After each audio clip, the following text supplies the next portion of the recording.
It's the Opperman Report.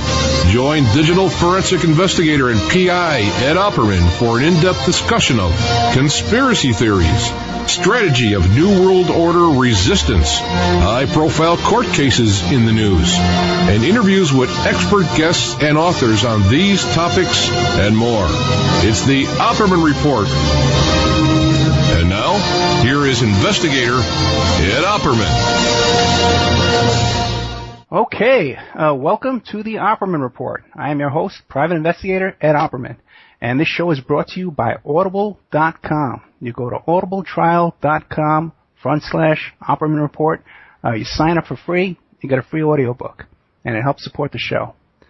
Tonight we are live on TalkStreamLive.com, HazyRadio.com, PSN Radio, Wolf Spirit Radio, TalkSuperstation.com, AwakeRadio.us, AwakeRadio.uk, Awake Radio Australia, 1800 online, and ShizazRadio.com. We're live on all those stations tonight. Then throughout the week, you can find us on Para-X Radio, Saturday nights, 7 p.m., Penny Entertainment, Blog Talk Radio, Sunday mornings, 10 a.m. Eastern Time, Firehorse Radio, Wednesday nights, I think, and Shake and Wake Radio, Thursday nights. Oh, and by the way, this Thursday night, I'm going on live on Shake and Wake Radio. I think it's around 6:30 at night or 7 o'clock at night Thursday. We're going to be doing a show about truthfunders.com. We got Mark Schwartz, one of the CEO over there, is going to be coming on. And also, too, Tamara Trainer, who's a local real estate mogul, and she's a fitness competition model here in Vegas. And what do you call it? She's going to be coming on with us, too, because Tamara has just been nominated as one of Las Vegas' most influential women, the 100 most influential women. And I myself, believe it or not, okay, Mark, hold on to your seat. We got Mark Ebner coming out there. Mark, hold on to your seat. I have been voted, nominated one of the 100 most successful men of Las Vegas, okay? So you guys can go, believe it or not, okay? It's a Reader's Choice Awards, My Vegas magazine. You go to myvegasmag.com /Reader's Choice Awards, and you can vote for me, and you can get me in this top 100 most successful men in Las Vegas, believe it or not. Okay, the Tuesday coming up now, we just picked up a new station, Late Night in the Midlands, the good old Mike Vara station. And he's going to be playing us on Tuesdays at 4 p.m. Pacific Standard Time. And we have another couple of really big stations in the works. So this is a really good time if you want to lock in those low advertising rates, okay? Contact me at oppermanreport@gmail.com, and I'll hook you up with some really cheap ad rates, okay? Oh, by the way, speaking of cheap ad rates, a happy birthday to Amanda from Pacific West Bamboo. Amanda, we love you. We got to get a little a musical jingle here where we could say happy birthday. I know Scott's going to say, hey, I could have got one for you, but sorry, Scott. Okay, but happy birthday, Amanda. We love you so much for all you do for us, all your support and stuff like that. We wish you many happy birthdays and all that kind of stuff. Okay, this week I'm going to be doing some appearances. February 7th, which is tomorrow, I'm going to be on People's Internet Radio with Kira Young. That's on people'sinternetradio.com. We're going to be talking about the Jeffrey Epstein case. Who knows, whatever Mark Ebner reveals tonight, we'll probably be talking about that as well. Tuesday on the 10th, I'm on Max Resistance Roundtable on maxresistance.com. And I think that's around 5 o'clock. And February 11th, I'm going to be on KDPS 88.1 in Des Moines, Iowa. And we're going to be talking about cyber stalking and internet security and all that kind of stuff. But tonight, we have with us New York Times bestseller, Mark Ebner. He's the author of Being Uncle Charlie, A Life Undercover with Killers, Kingpins, Bikers, and Drug Lords. Hollywood Interrupted, Insanity Chic in Babylon, The Case Against Celebrity. One of my favorite books, 6 Degrees of Paris Hilton, Inside the Sex Tapes, Scandals, and Shakedowns of the New Hollywood. And Poison Candy, The Murderous Madam, Inside Dahlia Dippolito's Plot to Kill. And I got links to all his books. These so far are on the Opperman Report blog. You go there and click on his link. You buy his books on Amazon.com. Mark Ebner, are you there? Hey, I'm right here. Thanks for having me, Ed. Thank you, man. You were like one of my most popular guests. Did you know that? Hey now, well, then I should be up for an award too. Well, let me listen, dude. If I sneak in this thing, man, anybody could get it. If I could get in, they'll make you editor of the magazine. All right? Oh no. So, okay. So, Mark, the last time we had you on the show, you actually said to me, you brought up Bill Cosby. Yeah. And it went right over my head, dude. I didn't catch it. But I guess you knew all about this Cosby stuff with these rape allegations, huh? Well, going back to 2006, the streets have been talking about Cosby, and when I say streets, I'm talking about Hollywood, and if you hear a rumor in this town, it's worth checking out. And I had heard that he was drugging and raping women, allegedly, for years.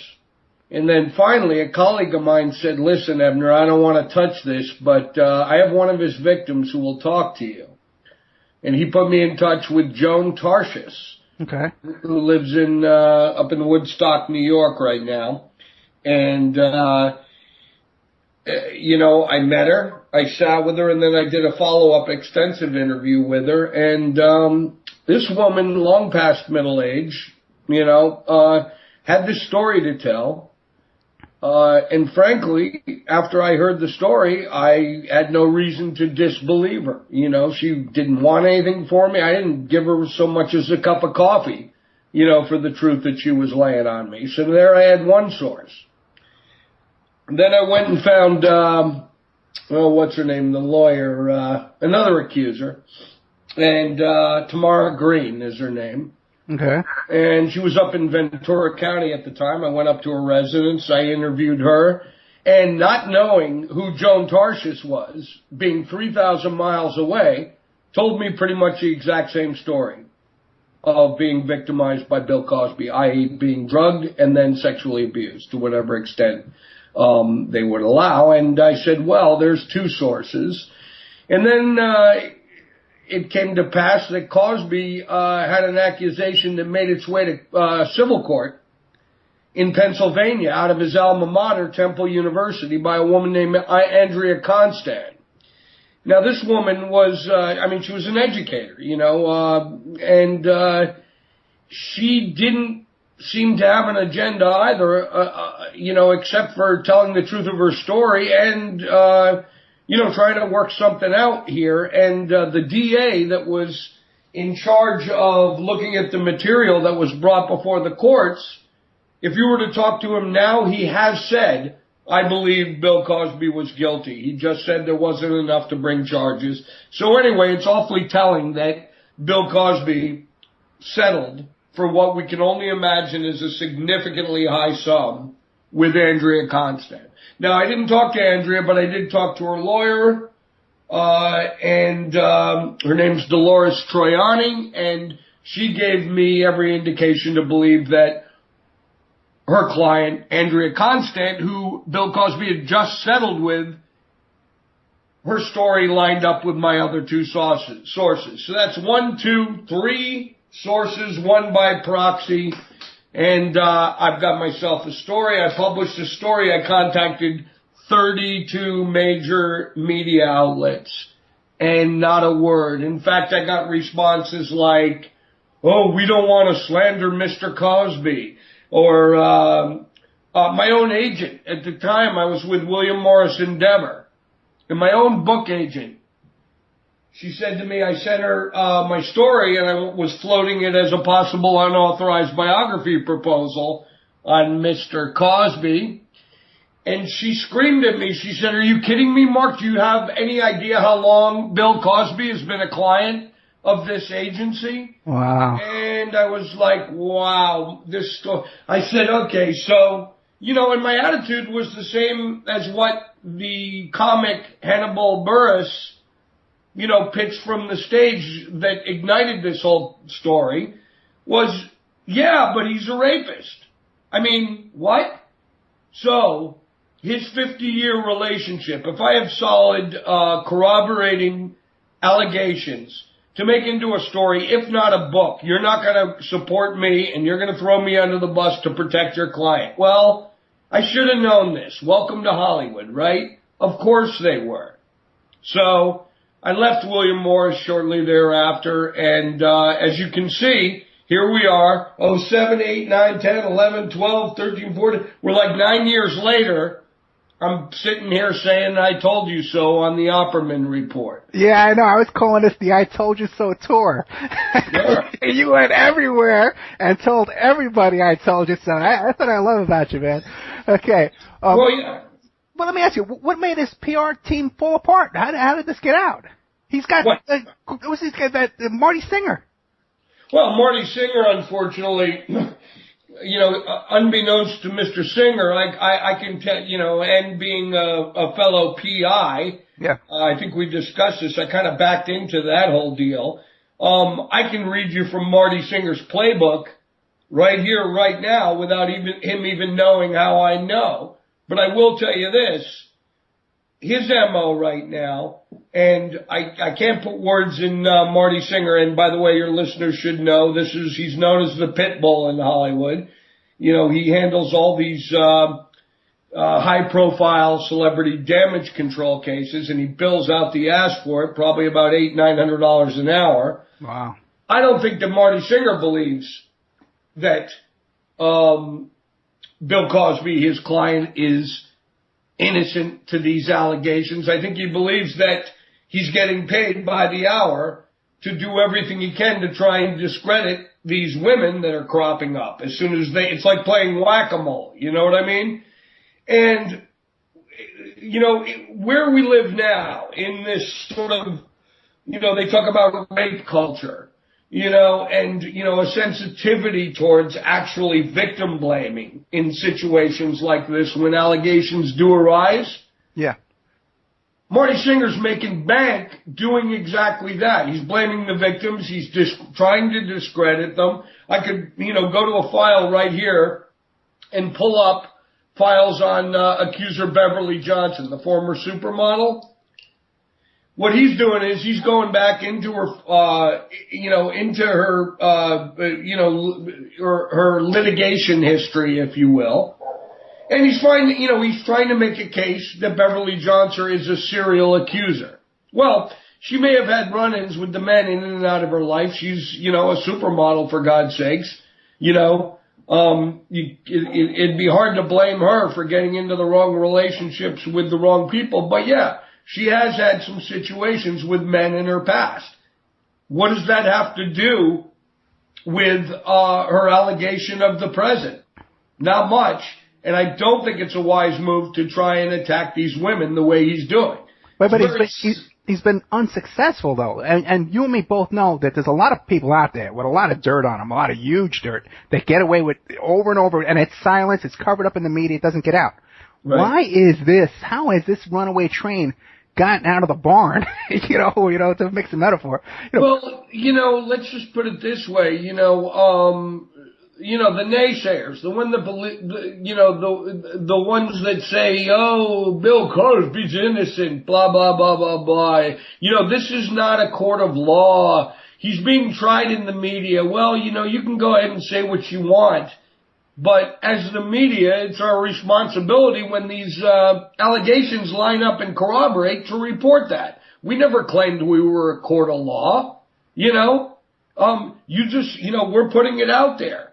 And, what I got and what I reported was substantial enough that here they are, many years later, republishing my story, So there's that. Also, let's face it, Bill Cosby comes out of a very distinct era, and that would be, the Madman era, if you will. Sure. When carousing at the Playboy Mansion, and he's good buddies with Hef. And you saw how Hugh Hefner stiff-armed him in the wake of all this. That's true. I can't really, I can give you a little tidbit here, but it's basically a blind item. But there's an actor, and this is the report I have, and I feel comfortable reporting it here on the Opperman report because, why not? You're giving me sort of a microphone here. So I will tell you this. There's an actor. your listeners, and you can play a game and figure out who it is. It shouldn't be difficult. Okay. But I liken him to being the Wilt Chamberlain of the Playboy Playmate set. Okay. I mean, this guy probably banged more Playmates than any other public figure, okay, through the years. And I'm talking about the Mad Men years, 60s, 70s, and probably well into the 80s, okay? I got a report from someone that said that this actor, he was in close quarters with this guy, and they were all sharing stories. And this actor came out with this particular quote. Yeah, and then they pulled a comatose Playmate out of Cosby's room. Wow. You know? Okay, that is really, really, really telling, especially when there's a dead Playmate in the wind who died of a barbiturate overdose. Around the time where this actor was banging all these celebrities and cavorting at the Playboy Mansion with Mr. Cosby. So in other words, yeah, it's basically just gossip and basically a theory, but you know what? Nothing surprises me at this point about that guy. You know, frankly, yeah, he's still, you know, doing, you know, a few tour dates here and there. And you see these people that show up for his concerts and they give him a standing ovation and blah, blah, blah. But those are the people I like to liken to, you know, let's say I go play poker at Hollywood Park in Inglewood, okay? I sit at a reasonably low limit table and all the dudes around my table, these are the guys that'll actually tell you that OJ is still innocent. Right. When you bring up Michael Jackson, they'll say, oh, that was just Michael being Michael. You know, there's, you know, I don't want to pigeonhole these people, but I will. There's a sector of people who refuse to believe, you know, that they're television icons and, you know, they're, you know, longtime leaders of their own opinions. They're starstruck. Are capable of this kind of criminal activity. Yeah. You know, and you know, let's face it, I mean, the only thing I can say for Bill Cosby is he was probably so sociopathically deluded in his serial whatever he was doing with these women that he probably didn't believe he was doing anything wrong. That's how deluded he was. You know, because I don't think anyone steps willingly into the history books as the alleged most prolific, high-profile serial rapist of all time. You know what I'm saying? And that's where he sits right now, you know, with an asterisk on his Wikipedia page. Okay, well, let's take a look at this, okay, because first of all, I have a question for you. Why does he need to be doing comedy tours right now? Why does he need to be doing appearances? How much could he be making at those stupid little appearances? $40,000, $50,000? Why does he need that money? Well, I'll tell you, I think it's a combination of ego and probably the way you know, and you know this in Vegas and that sort of thing. These things are, these gigs are oftentimes booked way in advance, and he may have already cost it. You know, the guy's worth about, you know, I mean, I'm guessing conservatively about $400 million. So it's not like he needs these gigs, but the fact is he's bound by contract to perform at them regardless. That's true. You know, I mean, I'm sure they got paid, or at least 50% was paid out in advance when they booked the things years ago, you know, before all these allegations surfaced. Now, what about this? Because now Bill Cosby, okay, again, had a reputation. The guy was best friends hanging out with, what's his name, Richard Pryor. Yeah. Okay. Richard Pryor is kind of well known for certain activities. Well, right. And, you know, how come that stuff is not coming out? Well, I don't know. A, Richard Pryor was a good comic. Oh, yeah. B, he pretty much, you know, I mean, listen, there couldn't have been a guy who, you know, who paid anything on this karmic scale harder than he did, setting himself on fire and then going down with, I believe MS, multiple sclerosis. Man, yeah. That guy had it rough, you know. I'm not saying if he was, you know, guilty of the same things Cosby was. No, I'm not saying that either. No, and I know Richard Pryor's son. I know Richard Pryor Jr., and I don't think Richard Pryor is a rapist by any means. No. But he was definitely, the guy was a heavy coke user. Now, Sure he was. Sure he wasn't. He made no secret of that. Right, but in fact, it became part of his act once he recovered. Right. You know, So, I mean, this guy, nobody was holding Richard Pryor to a moral standard. They were holding him to the fact that he's consistently funny. Whereas Bill Cosby seems to have lost his sense of humor a long, long time ago. Yeah, I never thought it was very funny either. But my point is, it seems to me that Cosby had to be using Coke, too. You see all these pictures of him now with a bottle of Colt 45 and stuff like that. You know, So now how come that part is not coming out now, that Cosby's been a heavy alcoholic and drug user all these years?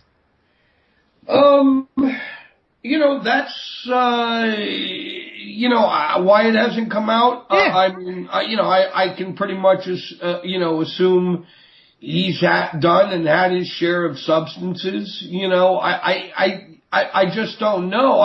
Because I don't think that weighs on whether or not he's a rapist or not. Right. I mean, you know, listen, that's a pathology that, sort of, transcends any kind of like, oh, I was drunk. No, you were raping, you know? Yeah, very methodical, too, yeah. Yeah, so, I don't know that they, you know, the two play in as much. I mean, I think it's an angle that, you know, certain muckrakers other than myself, I say, you know, sure, explore that angle. There are plenty of angles to look at here. But the bottom line is that we're up over, the count, I think it's up over 30 accusers right now, including all the Jane Does. You know, that's a lot of math to argue with, you know? And are some of these people accusers, gold diggers, bandwagon people, crackpots? Yeah, I wouldn't doubt it. But at a certain point, it all boils down to, what if there was just one victim, Mr. Cosby? Yeah. That doesn't, you know, so in other words, the gravity of the crime, if he did it once, that's enough for him to lose everything he holds dear in life. You know what I mean? F that guy. He's a rapist. Yeah, it's so true. Yeah, how he's getting away with this, even to the extent that he is now, is just unbelievable. Well, what he has is the statute of limitations are on his side. You know,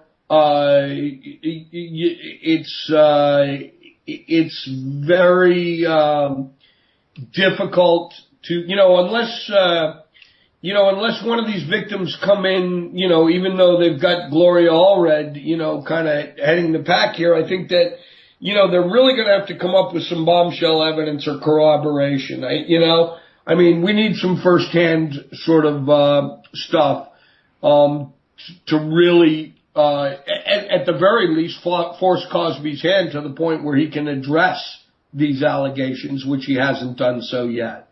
You know, so, you know, to these women, you know, it's time to, you know, I mean, you know, I hate to say it, and I'm not trying to put the onus on them besides their word, but, you know, in these situations, when you've got, you know, when you're up against a battalion of powerful attorneys, you know, they're going to do everything they can to bury you, you know, before it even makes its way into the courtroom.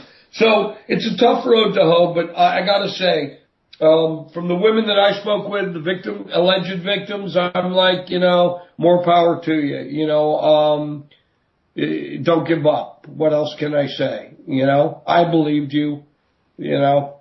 Now, were you ever able to get anything published back originally? No, I had to publish it myself on www.hollywoodinterrupted.com. Yeah, you know, and, you know, that's okay. Because, you know, you know, I mean, there's the I told you so moment, but also, you know, it's validation for myself personally as a journalist that says, once again, you were ahead of the story. That's it, you know, and, you know, there's a certain amount of, you know, comfort I take, you know, in the fact that, you know, I do my job and I do it well. And, you know, believe me, I ain't getting rich doing investigative journalism, but I will say this, you know, I enjoy what I do. So it's especially enjoying when, you know, my stories play out. And as it turns out, of course, I was right in the first place. Now, I'll say that, yeah, when I saw you on the I Told You So tour, I never saw a happier guy in my life. Mark Ebner all over. You were everywhere, you know? Well, sure, yeah. And believe me, it was, it's a media minefield out there because I couldn't not go on this tour and call out my colleagues in the media, and some of them got really pissed, But the fact is that, come on, you're going to tell me you didn't know the same stories I knew? You're going to tell me that by sending you that story I self-published, that when it hit your email mailbox, it didn't cause you to raise an eyebrow? No, you just ignored it. You ignored it. And by ignoring it, you essentially are, complicit. You're complicit. You're covering for the... go on. And who knows how many rapes there were after that?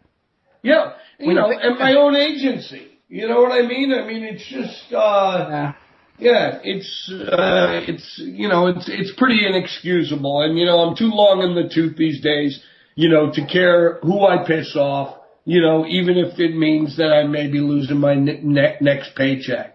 I'd rather stand on the side of truth in these things than, stand in my way trying to suppress it.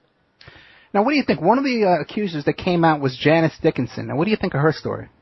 People say, oh, she's a media whore. And I'll say, well, I'd be the first person to agree with that.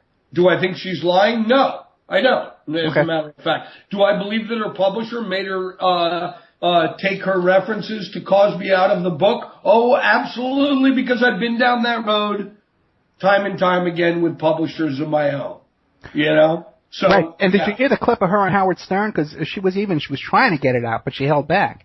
Yeah, I mean, she said, well, let's say, put it this way, he's not a nice guy. Right. Something like that. But yeah, she was trying to get it out. And do I believe her? Absolutely. Do I believe Beverly Johnson? Absolutely. Do I believe Joan Tarshish? 100%. Tamara Green? Yes, I do. Andrea Constand?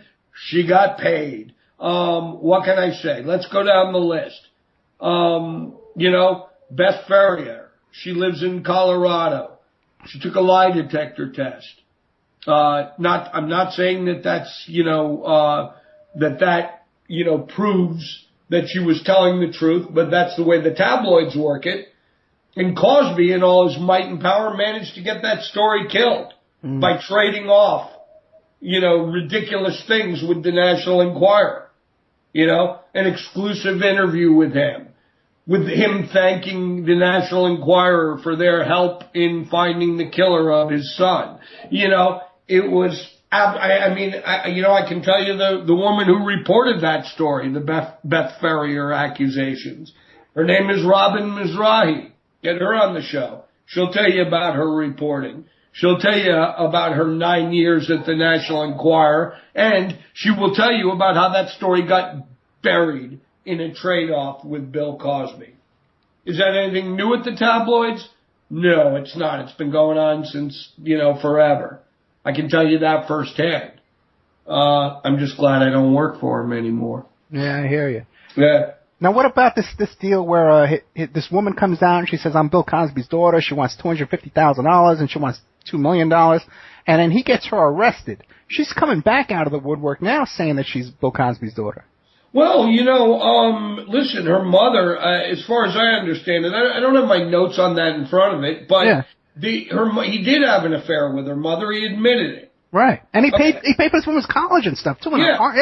Yeah, and I think that the reason why she got in trouble was because you got to be careful. I mean, you may have the facts on your side, but at the same time, you can't just go and try and shake down a celebrity without thinking you're not going to get locked up, because that's what happens. Right. And that's what happened to her. So she's kind of a piece of crap for doing it the way she did it, instead of just, going with the truth of her existence and her experience. If she really cared about justice, that's what she would have done. But she came in and she tried to shake down and it backfired. So that's all I know about that. But there are people out there who make a living at shaking down these celebrities. We're not going to mention any names, but then they hold these big press conferences. And when they're holding the press conference, that's because the shakedown didn't work. They didn't get the money they wanted. Sure. Yeah. I mean, you can see that Bryan Singer, the director, X-Men director, and, guy I've written about in the past, he was being shaken down on for circumstances, that, it's been proven since then he wasn't even there. He wasn't even in the same state that you're trying to bring charges in. So yeah, I mean, this happens. And it's unfortunate because every time this happens, the real victims, they have less slack in their rope to do anything about their perpetrators. Yeah, gotcha. Okay, we're going to take a little break. We're here with Mark Ebner. Fascinating guy. He's got all the dirt on Cosby. Got all the inside dirt on Hollywood. A lot of stuff we're going to be getting into. He's the author of Being Uncle Charlie, A Life Undercover with Killers, Kingpins, Bikers, and Drug Lords. Hollywood Interrupted, Insanity, Chic in Babylon, The Case Against Celebrity. 6 Degrees of Paris Hilton, Inside the Sex Tapes, Scandals, and Shakedowns of the New Hollywood. Poison Candy, The Murderous Madam, Inside Dahlia Dippolito's Plot to Kill. We'll be right back after these messages with more Mark Ebner. If you're looking for essential oils, stop by and check out Essentially Tammy on Facebook. She is Young Living Essential Oils Independent Distributor.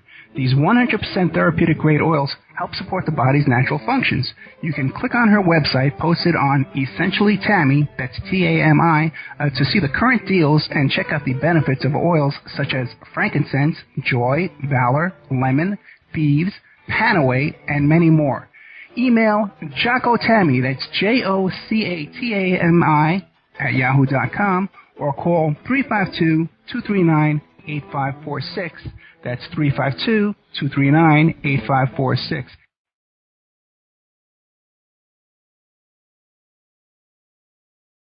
Hey, don't forget good old Amanda at Pacific West Bamboo. Pacific West Bamboo, 503-839-8126. You can reach her at demroots@oppermail.com. Pacific West Bamboo, your number one source for timber, construction, and craft-grade bamboo poles, plants, products, and more. They specialize in eco-friendly reclaimed wood products for the home and garden. They're located in Portland, Oregon, servicing the Northwest for over 10 years. They can be reached at 503-839-8126. That's 503-839-8126. Her Facebook page is Pacific West Bamboo. They can and do ship nationwide, and they're currently getting a new line of bamboo flooring, veneers, and laminates made from Guadawa bamboo, one of the world's strongest bamboos, grown and produced and manufactured in Central America using only economically and environmentally friendly practices and standards.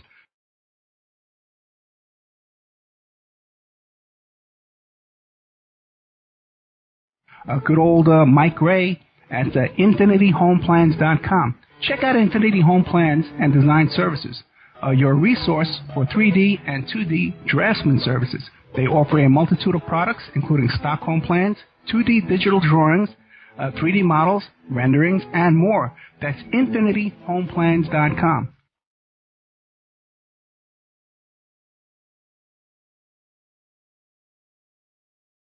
Hey, don't forget emailrevealer.com. That's my website, emailrevealer.com. And we offer all different kinds of services. Current place of employment locate. Let's say you're trying to locate where your ex-husband or your ex-wife is working so you can collect on child support. You contact us, we can locate their place of employment for you and help you collect on that child support. Let's say you think that your husband or your wife is cheating on you.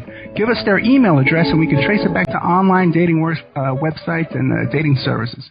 So we have a multitude of services on emailrevealer.com.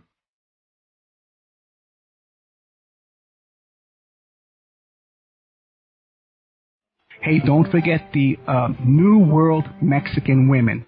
Okay, now you just Google New World Mexican Women. You can find their book where they first describe their love letters to their men and their sons and their uncles and their brothers who have traveled from South America to North America to work as migrant workers.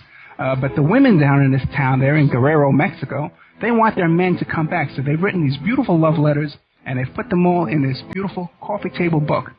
First, the letters are written in Spanish, handwritten. You can see pictures of the people writing the books. And then it comes on after that, and it's typewritten in English.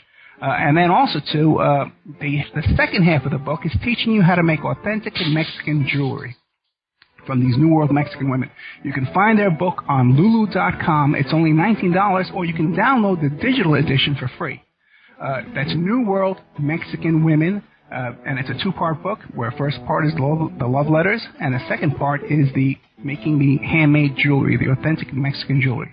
But you can also contact them too as well if you want to get a deal on wholesale jewelry from Mexico from these women.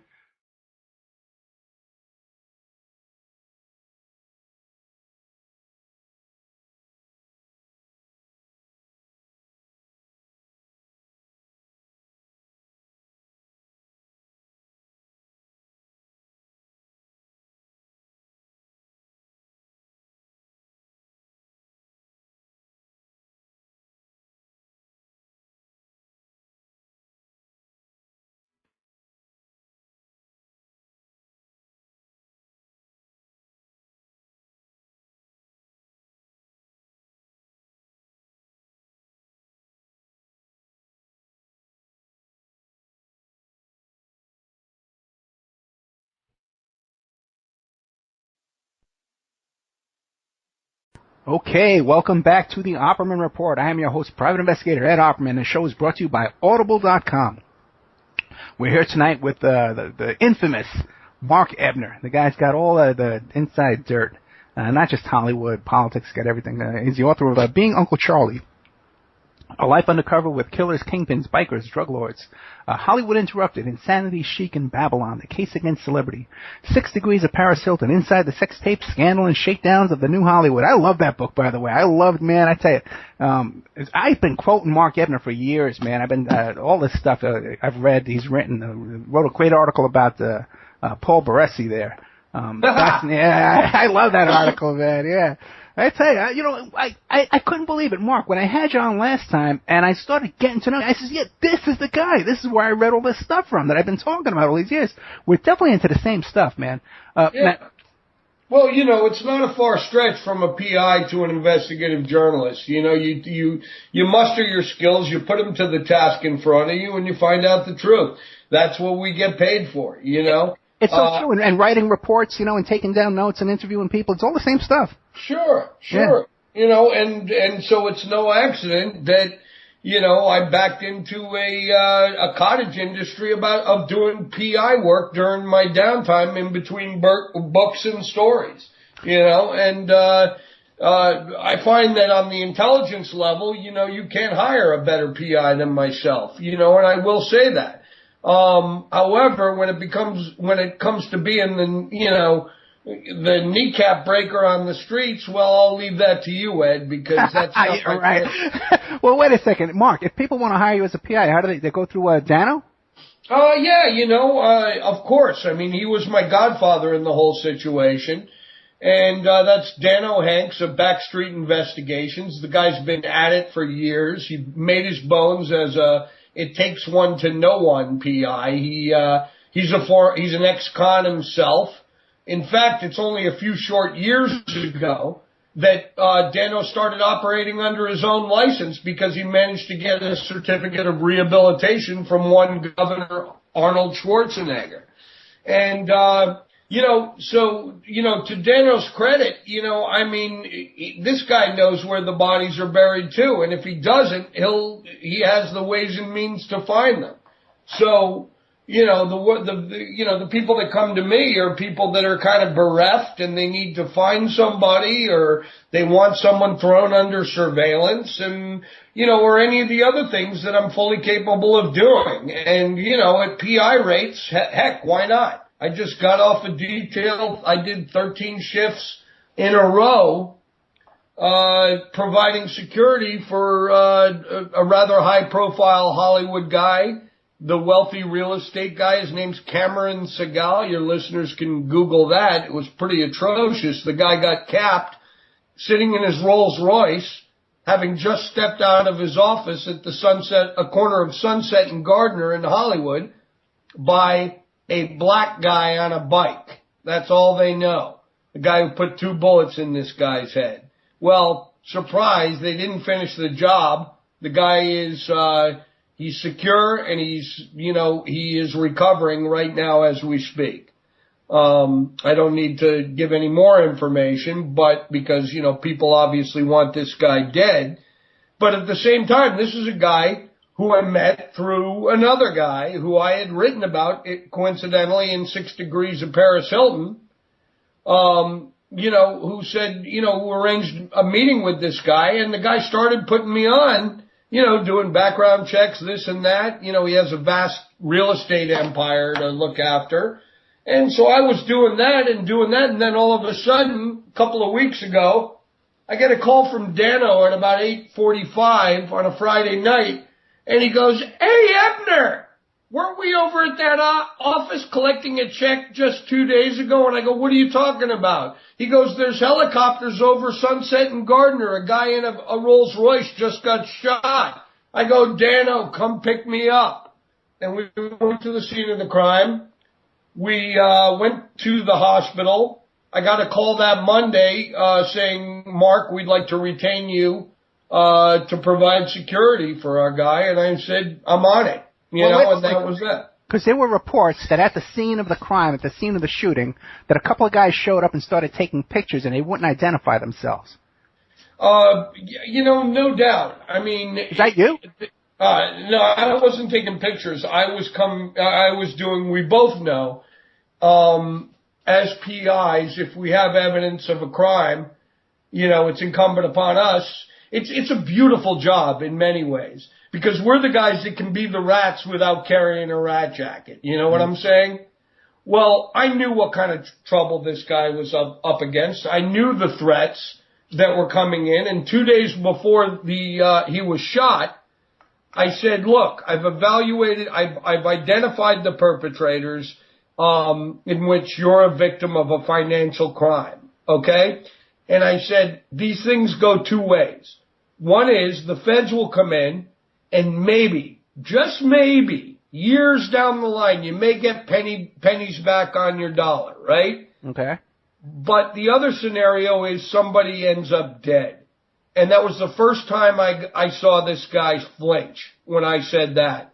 And he knew I was talking serious business. However, he didn't know enough, and I can, I don't want to lay this on the feds, but he wasn't protected enough to the extent where he could avoid taking 2 bullets that night in Hollywood. Okay, so the theory that this was a disgruntled tenant, what do you think of that? No. Okay. Absolutely not. No, this is much bigger than that. Now, are the cops working on it, or they're just... Well, here's the thing. You got Hollywood robbery homicide. They're working on it. And you've got a federal investigation looking into some fraud things, not of which he was the perpetrator, but in fact he was the victim. And, so you got a multi-level task forces on this, but truth be told, it goes back to the first 48 theory. They didn't get the shooter.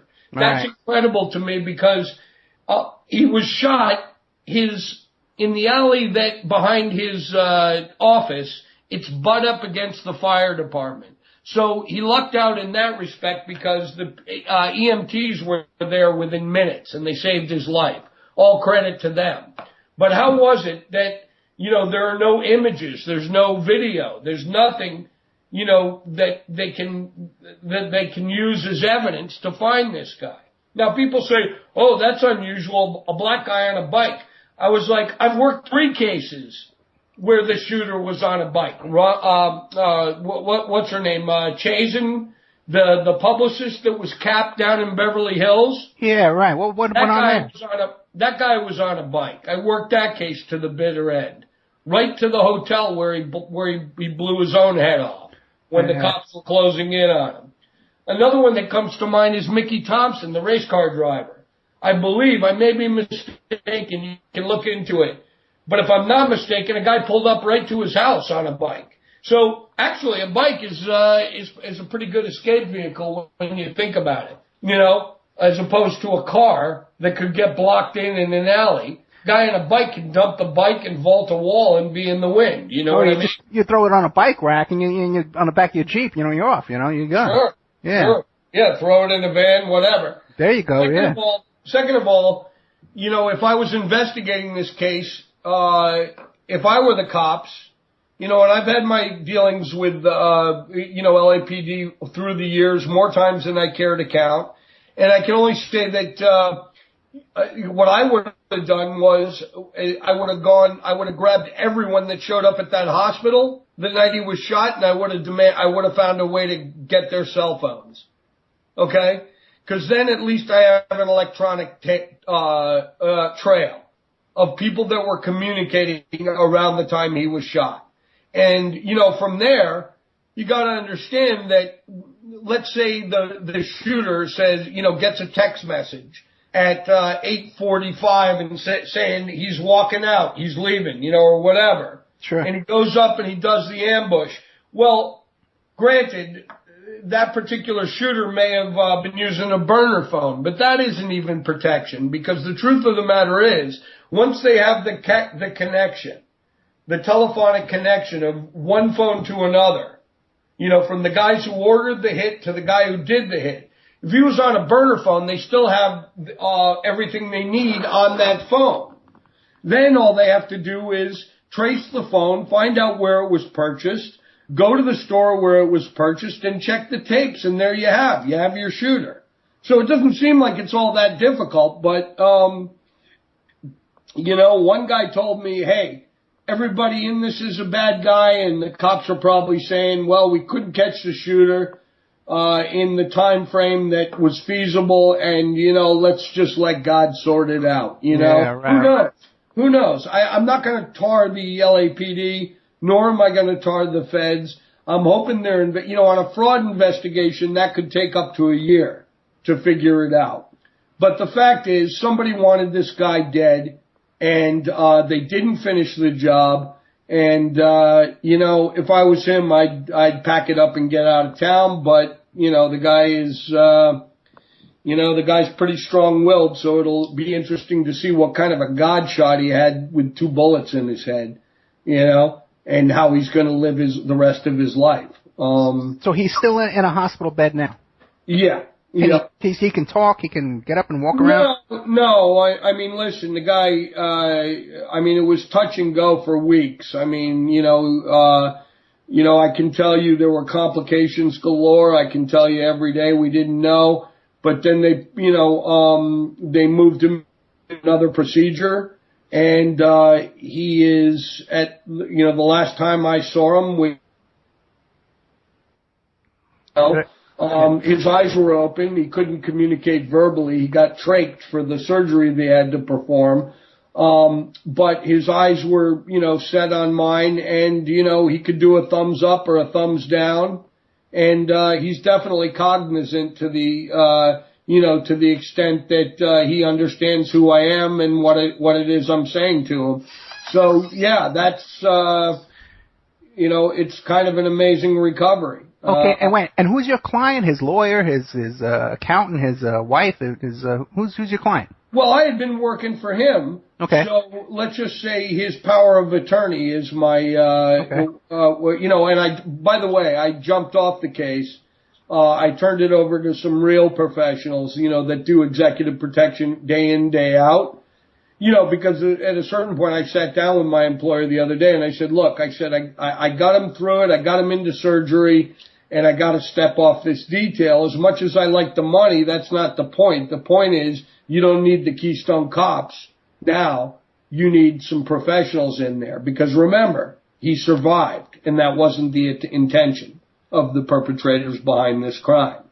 So yeah, they just knew that, I was a trusted soldier for this guy in terms of getting the job done, and, I did as much as I could.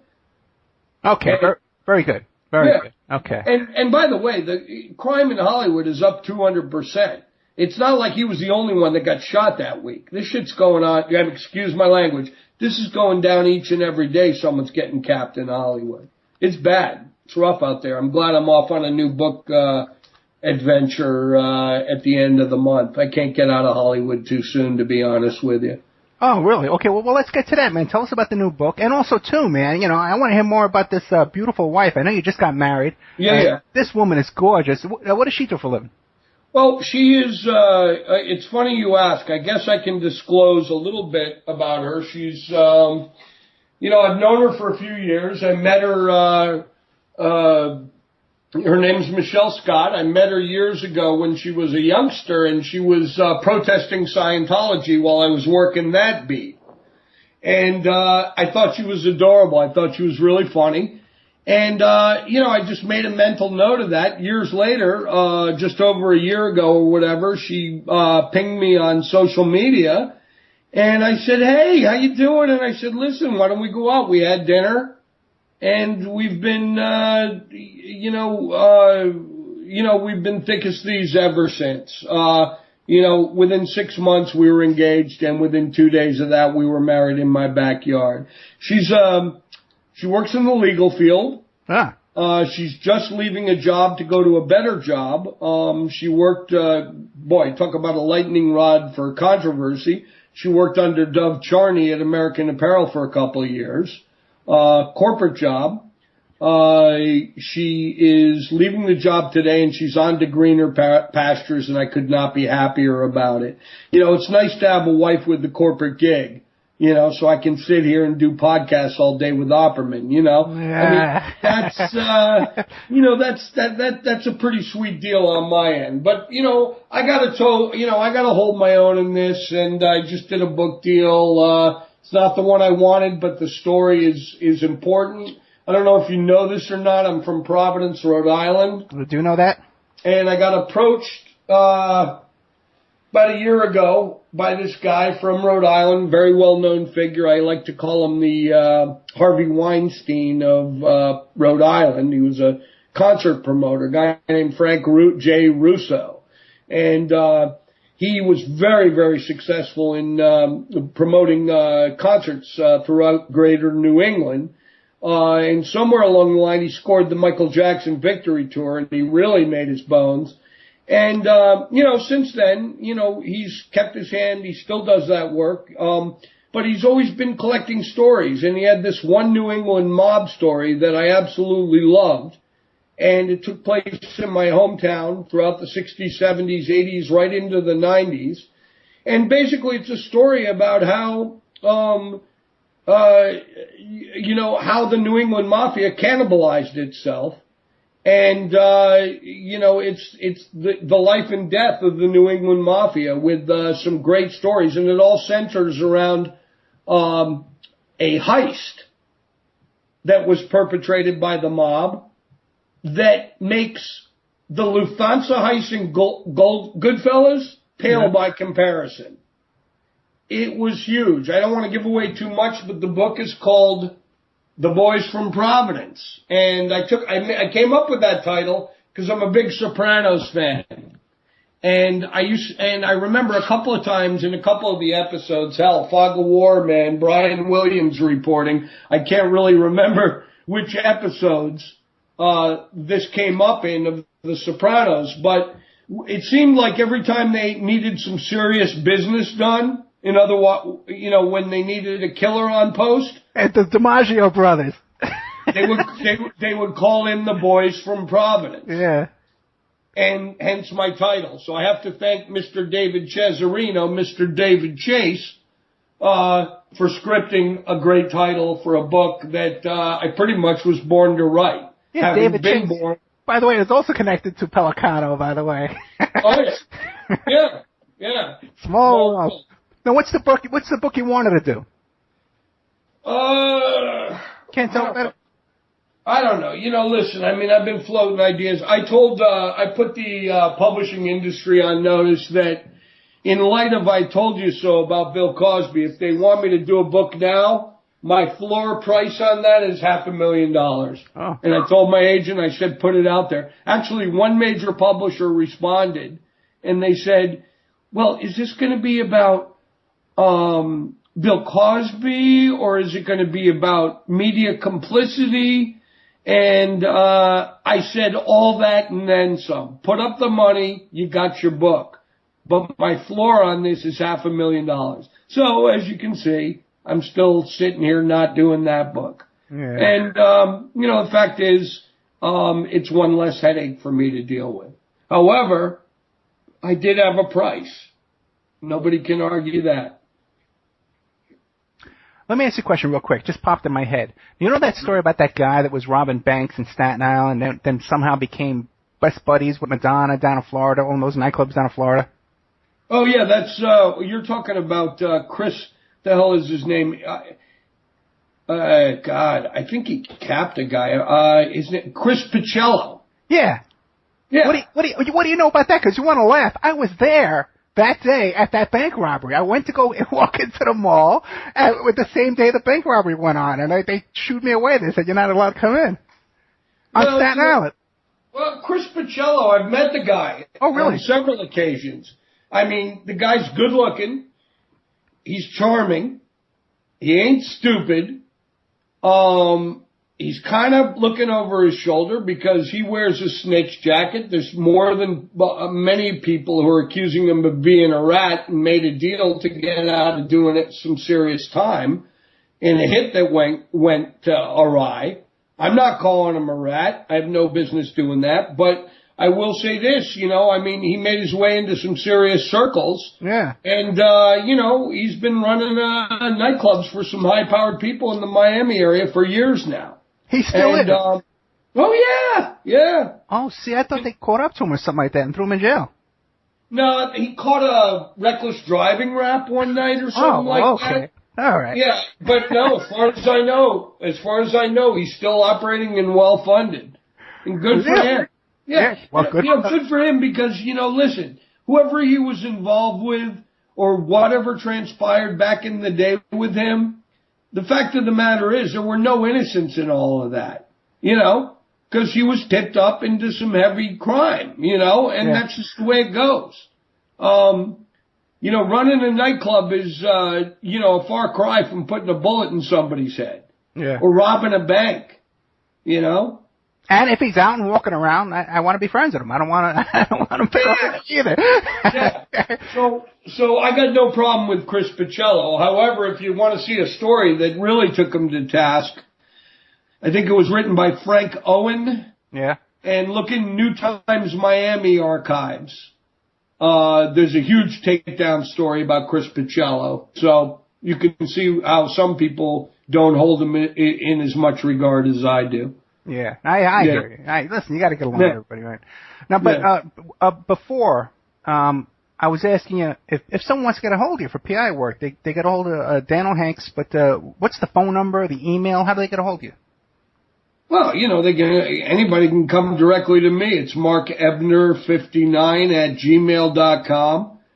Hit me on Facebook, whatever. I'm fairly easy to contact. I'm not going to give my phone number out, but, I'm easy to contact. But if you want, if you need a guy who's like a pro on the computer and churning those databases, I have to defer to Dan O'Hanks. That's backstreetdetectives.com, actually backstreetinvestigations.com, and it's, his website looks like someone threw up on it, but there's plenty of contact numbers there.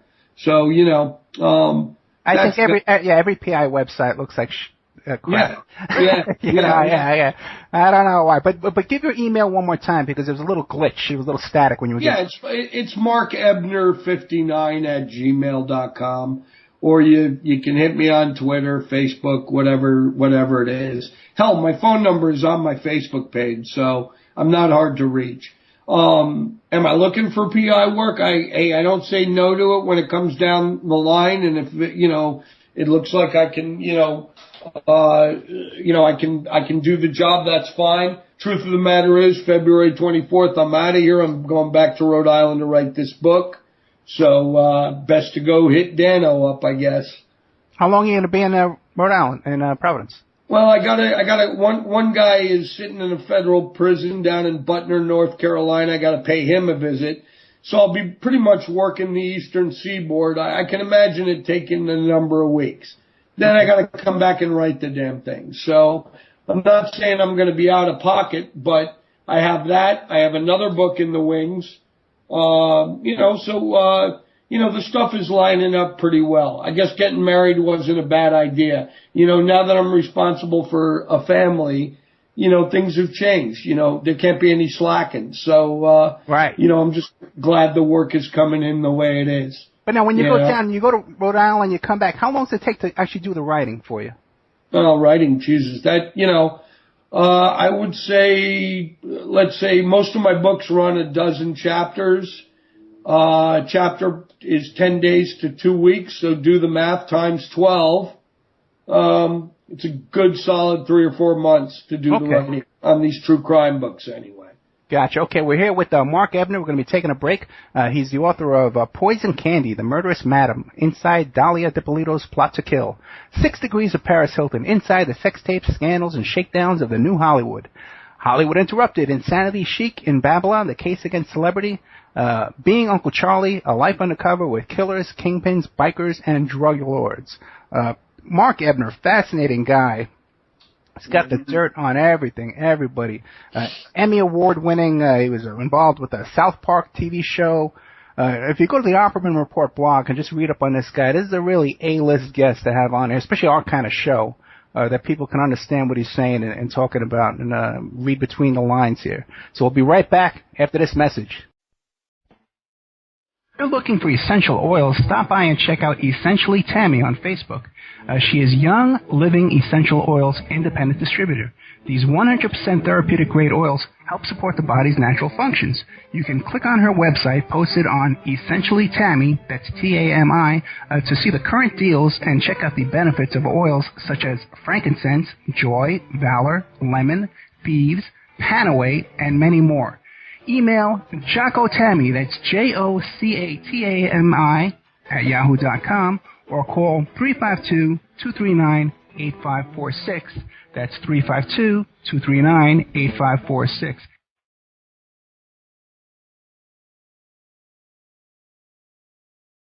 Hey, don't forget good old Amanda at Pacific West Bamboo. Pacific West Bamboo, 503-839-8126. You can reach her at demroots@oppermail.com. Pacific West Bamboo, your number one source for timber, construction, and craft-grade bamboo poles, plants, products, and more. They specialize in eco-friendly reclaimed wood products for the home and garden. They're located in Portland, Oregon, servicing the Northwest for over 10 years. They can be reached at 503-839-8126. That's 503-839-8126. Her Facebook page is Pacific West Bamboo. They can and do ship nationwide, and they're currently getting a new line of bamboo flooring, veneers, and laminates made from Guadawa bamboo, one of the world's strongest bamboos, grown and produced and manufactured in Central America using only economically and environmentally friendly practices and standards.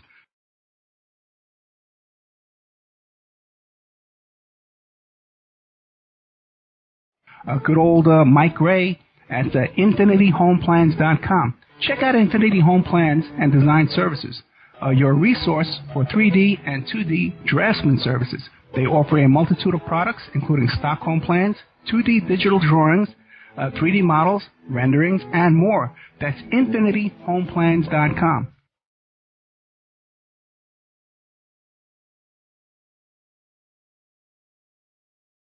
Hey, don't forget emailrevealer.com.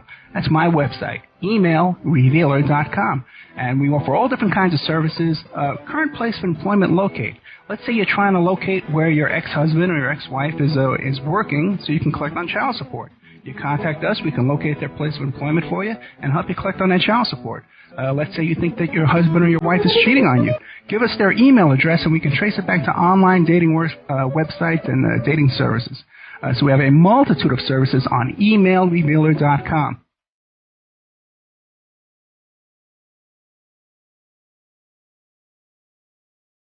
Hey, don't forget the New World Mexican Women. Okay, and just Google New World Mexican Women. You can find their book where they first describe their love letters to their men and their sons and their uncles and their brothers who have traveled from South America to North America to work as migrant workers.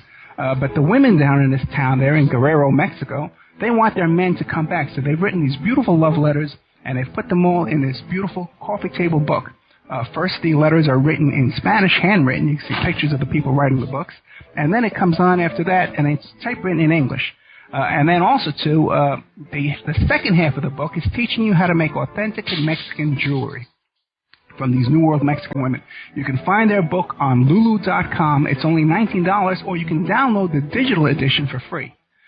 That's New World Mexican Women, and it's a two-part book, where the first part is the love letters, and the second part is the making the handmade jewelry, the authentic Mexican jewelry. But you can also contact them, too, as well, if you want to get a deal on wholesale jewelry from Mexico, from these women.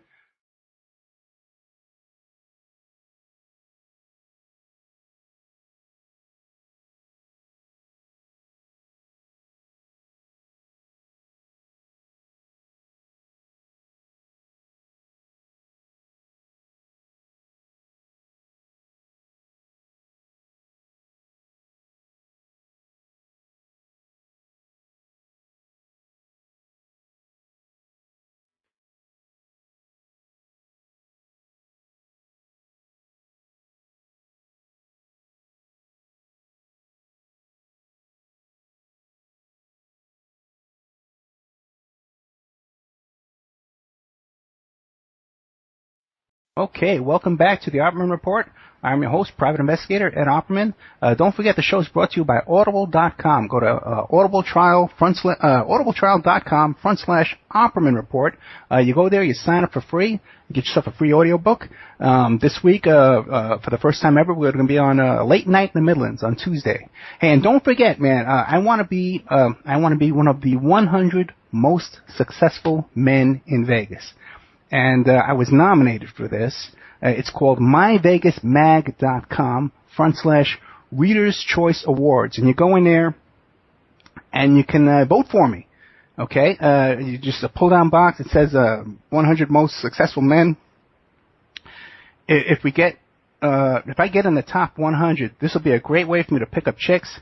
It'll help the show. We can get advertisers. This will be a huge bonanza for all of us here at the Opperman Report, and we'd love to get that going on.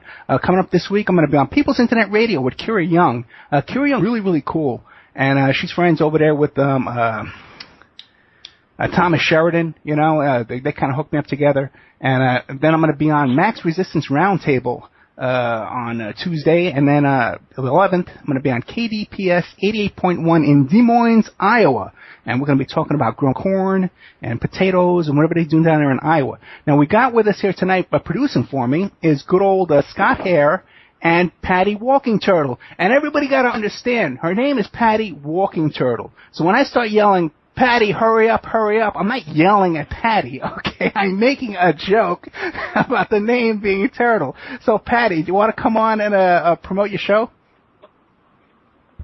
Well, yeah, sure will. And you know, it's okay because, I'm just like the name implies. I move about that fast, so. Well, hurry up, Patty. No one got the joke. No one got the joke, Patty. Well, on Saturdays, you can catch me on Where the Wild Things Grow at 3 p.m.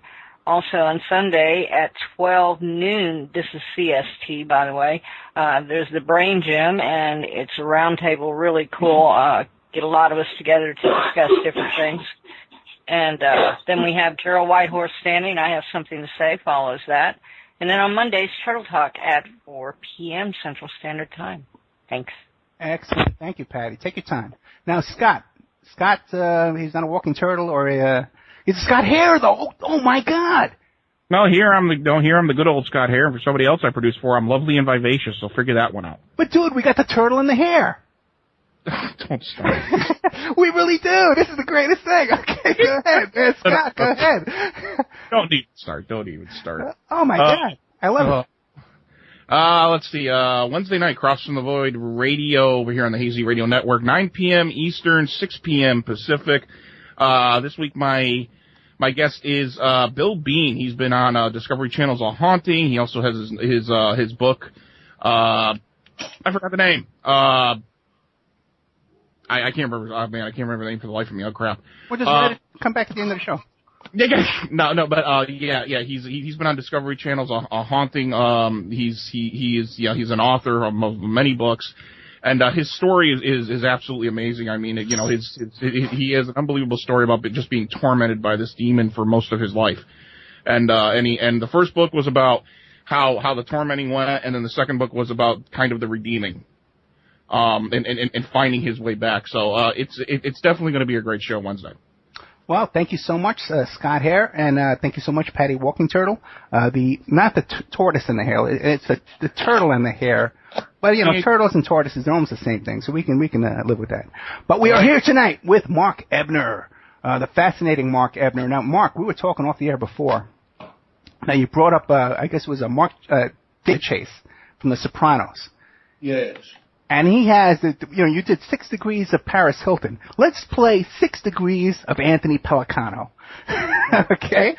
Why doesn't this guy have his own TV movie and a movie about Anthony Pellicano? Is there anybody you know that's more fascinating? Well, he really is fascinating. I think he does have a TV show. It's called, oh God, what the hell's it now? This is embarrassing. And I feel like Scott Hare here forgetting the title of the damn show. 1 second, I'll get it. Pellicano has a TV show? It's on Showtime, for God's sakes. No, the guy who plays the fixer, Ron, it's the name of a guy. Scott, help me out here. I'm drawing a blank. You guys are useless. The fixer? Who's no. What's the guy's name? He's a nice Jewish boy who plays the lead in that. Hold on. And he plays the part of Anthony Pellicano? Well, it's pretty much. He plays a Hollywood fixer. Very much like Pellicano. Woody Allen? Sure, no. Woody Allen? No. Okay. Showtime series. Anyway, now I'm obsessed. I gotta get this. Let's see if anybody in the chat box knows. Yeah, come on. I mean, help us out, chat box, because I'm drawing a blank. I'm a little bit under the weather. It's the guy's name is the name of the show. And the actor is a fine actor, and I'm spacing on that too. Okay, but he plays a PI? Yeah, more like a fixer. More like a guy who, if a celebrity's in trouble, he'll clean up your mess. He plays kind of a Paul Baresi type. Right, because if you notice, there aren't any TV series about PIs anymore. No, and that's a shame. It really is, yeah. And with our luck, they'll end up remaking, some old RJ show or something like that.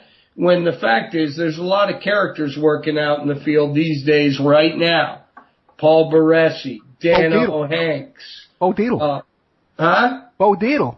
Bo Dietl.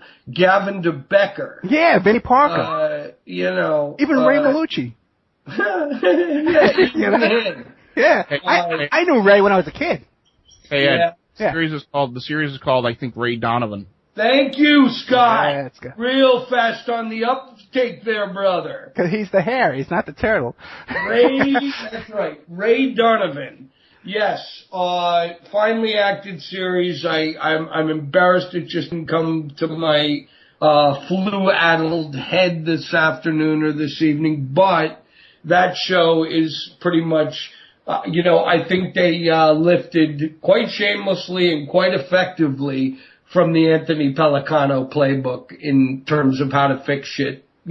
How to clean up the mess that Hollywood people leave behind, have the habit of doing. Why don't you tell people who Pellicano was, where he is now, and how he's connected to you?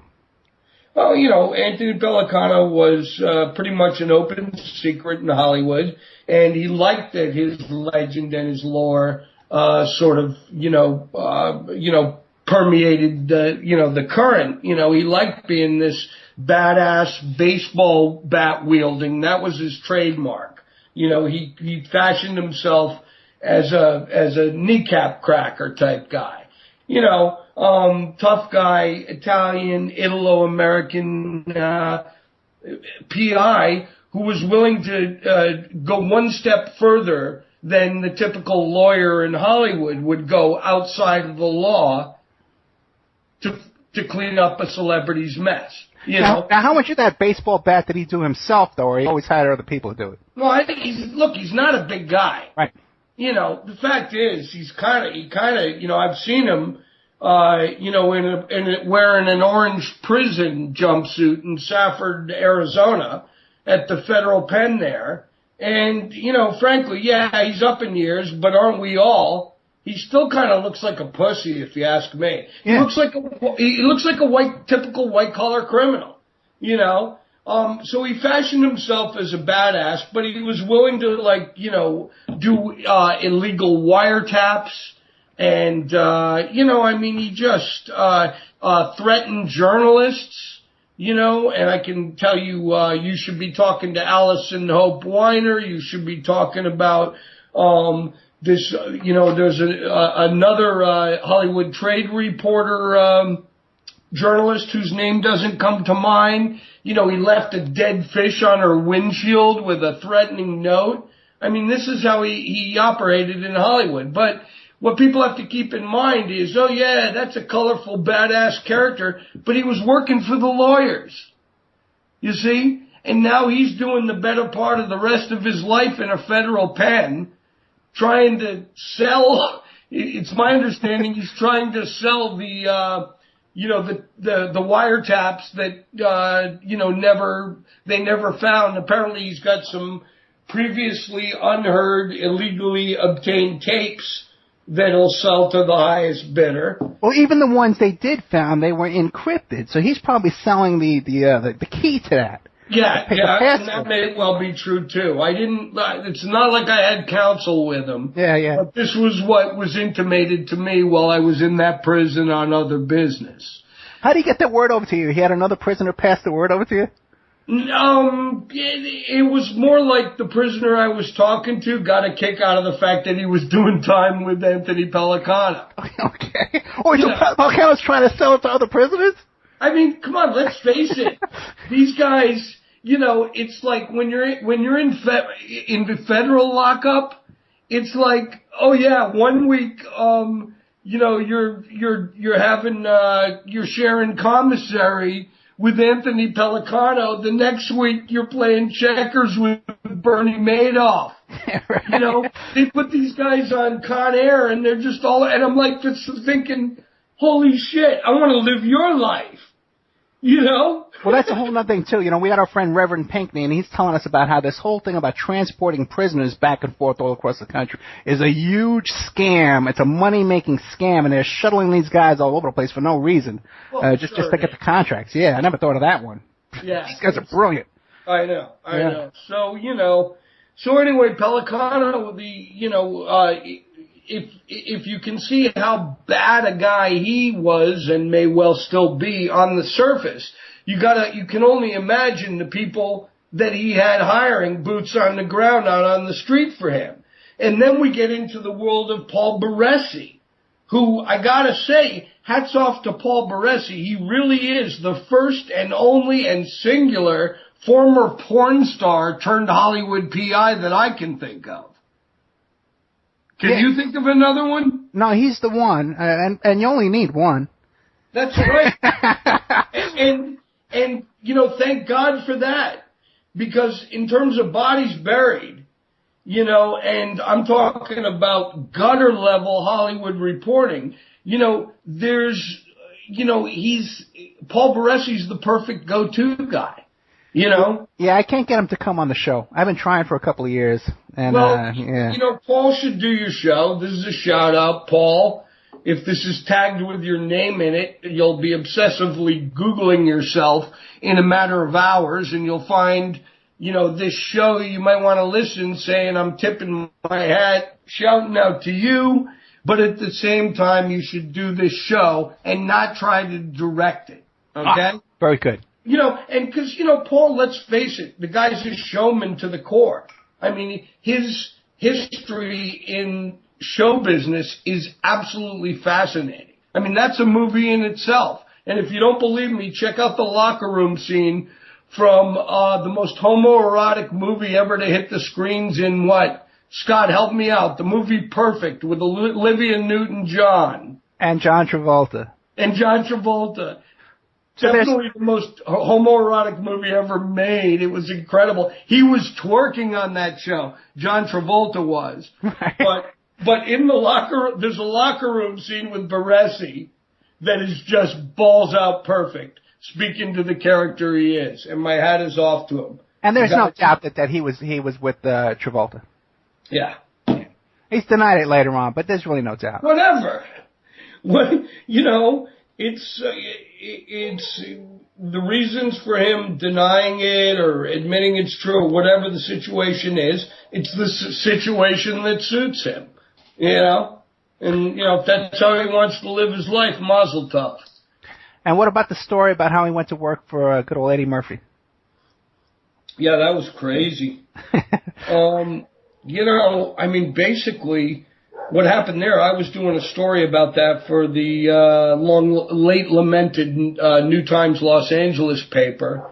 Ended up becoming Naked Shakedown is the title of it. I think listeners can Google that and find the story. But it's amazing is that, Paul Baresi was out doing Eddie Murphy's dirty work via his lawyers to try and shut down the transgendered community in Hollywood, for making noise about certain fetishes that, Eddie Murphy would risk participating in, if you will.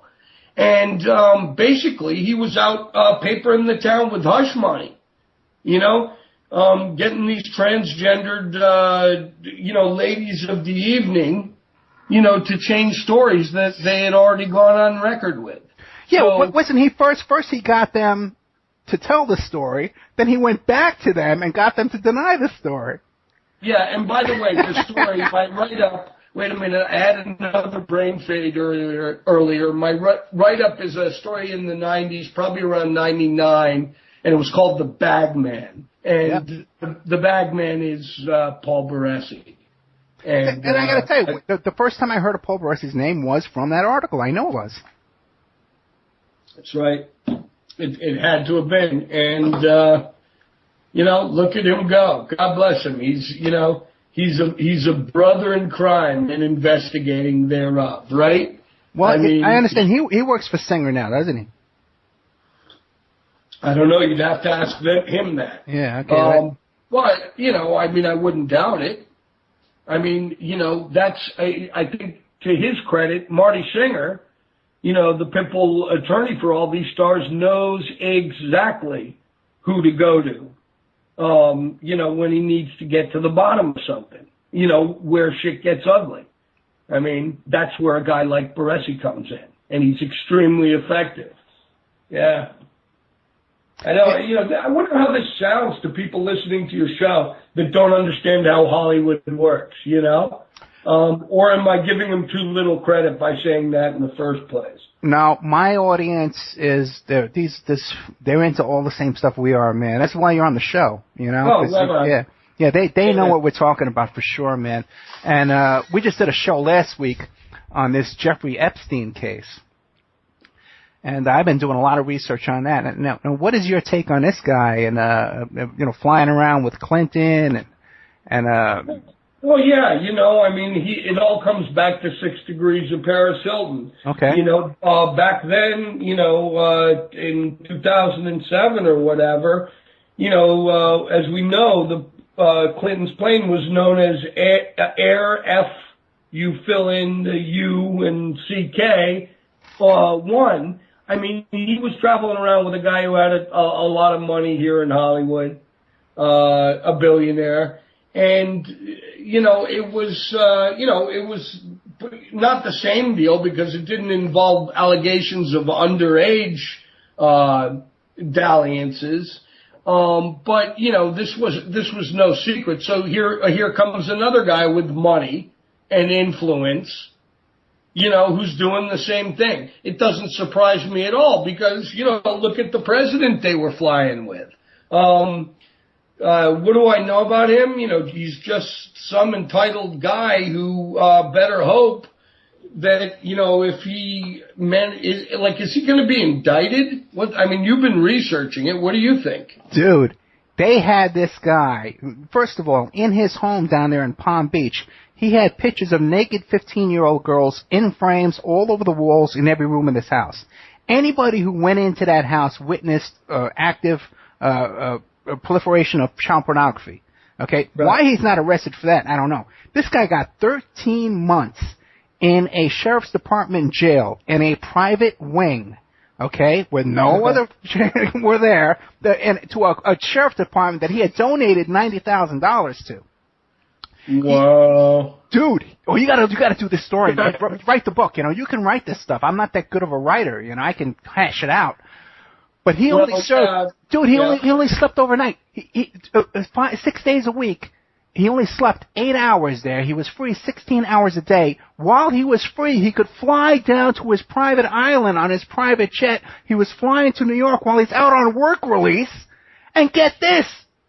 While he's there in this cushy jail in his private wing, we got his commissary purchases. He's buying Jergens hand lotion and Vaseline.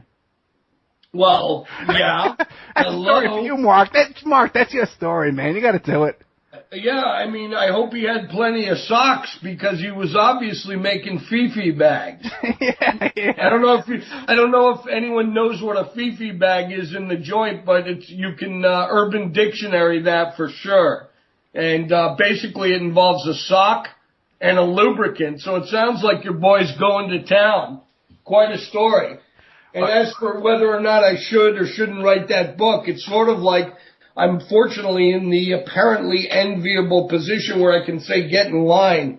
I got two back-to-back things, on the table right now. And, the way the climate is publishing, it's tough to make a living. So I got to do twice the work. And, fortunately, I've got stuff lined up. I guess I have a good agent.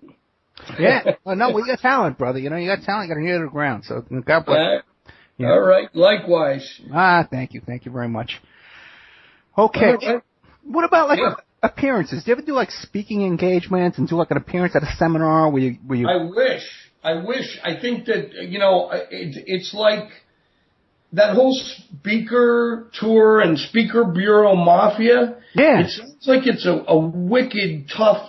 Organization to crack, it's sort of like I compare it to, trying to get solid voiceover work or something like that. Right. I don't know, it's like if you're Ariana Huffington, you can run around the country, pulling down 30 to 60, for less than an hour, yakking, from a dais, I don't understand. It's something I haven't been able to figure out, but I'd like to do it, But have you tried though? Yeah, I've been I told my manager, I said, hook me up, let's make some cash this way. Yeah. And he was like, I think he realized that it's just a tough, it's a tough thing to break into for some reason. Yeah, no, I hear you. And you're right. I've seen those paydays these guys are getting too. And some of these guys are getting $300,000, man. My God. Yeah, and in our business, when you're looking at crime, let's face it, I think that, when I was doing this crime detail, with the businessman who got shot, this, right. Security detail, I talked to some of my, people on the streets and I was like, should I be, looking over my shoulder? And they were like, nah, man, not really. It's because of your profile. It's just too high for anyone to just come after you because they think you're a problem in this, or something like that. So, I think that my profile is right where it needs to be. Gotcha. Makes sense? Yes. And, so these other people who, are doing Bill Maher's show every week, they can pull down the money on the speaking circuit. But if you figure out how to crack it, let me know, man. Yeah. Yeah, we'll talk off the air because we're hoping to do our own little seminar here, like a 3-day seminar, like a wine and crime, And someone like someone like you, I think, could pull in a ton of people, man. You know? Yeah, well, get some sponsors and, you kick me down a tribute and we'll get that thing happening. There you, well, the check's in the mail. All right, so where we at? I got to cook dinner for my bride. Oh, we got another half hour. We got a break coming up, then we have another half hour. Oh my God! Can you do it? You got other stuff you can do? I'd love to, but I'm wearing thin with this flu. I got you. Okay, here's what we're gonna do, man. Plug whatever you want to plug right now, real quick, and we'll let you go at the half hour. We'll start taking calls. Yeah, www.hollywoodinterrupted.com. Just go to the website, and if there's stuff there you like, enjoy it. What else can I say? Thanks. Mark Ebner, man, thank you so much for coming on. I'll plug all your stuff after you go off. Go see your beautiful wife, cook her a nice dinner, and thank you so much for coming on, my friend. All right, Ed. Been a pleasure. Thank you. Okay, we'll be right back after these messages. We had Mark Ebner from all his books, man. This guy, I've been reading this guy's stuff for years, and definitely one of the guys that when I wanted to do a radio show, this is the kind of guy I wanted to bring to you. So I can't thank him for coming on. He was sick tonight, and he came on anyway, real saint. But he's the author of 6 Degrees of Paris Hilton, and Hollywood Interrupted, Insanity Chic in Babylon, The Case Against Celebrity, Being Uncle Charlie, A Life Undercover with Killers, Kingpins, Bikers, and Drug Lords, Poison Candy, The Murderous Madam, Inside Dahlia DiPolito's Plot to Kill. Now, my Skype is ed.opperman. If you want to, call in, you can Skype me at ed.opperman, all the usual characters out there. And the number to call if you want to call in is 702-605-4894. If you want to talk about me being voted for the 100 most successful people in Las Vegas, one of the most eligible bachelors in Las Vegas, which is next, right after I'm on the cover of myvegasmag.com. I'm going to be on the cover of, GQ, or what was that one, that Playboy magazine for men that they had for a while. Okay, but we'll be right back after these messages, and we'll have some calls, fun, games, and surprises. Thank you very much. If you're looking for essential oils, stop by and check out Essentially Tammy on Facebook. She is Young Living Essential Oils Independent Distributor. These 100% therapeutic-grade oils help support the body's natural functions.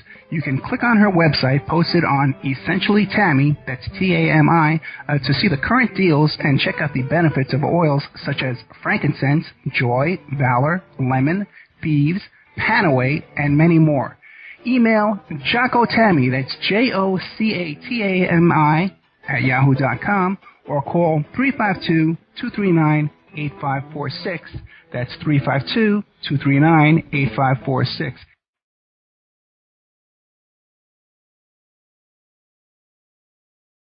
Hey, don't forget good old Amanda at Pacific West Bamboo. Pacific West Bamboo, 503-839-8126. You can reach her at demroots@oppermail.com. Pacific West Bamboo, your number one source for timber, construction, and craft-grade bamboo poles, plants, products, and more. They specialize in eco-friendly reclaimed wood products for the home and garden. They're located in Portland, Oregon, servicing the Northwest for over 10 years. They can be reached at 503-839-8126. That's 503-839-8126. Her Facebook page is Pacific West Bamboo. They can and do ship nationwide, and they're currently getting a new line of bamboo flooring, veneers, and laminates made from Guadawa bamboo, one of the world's strongest bamboos, grown and produced and manufactured in Central America using only economically and environmentally friendly practices and standards.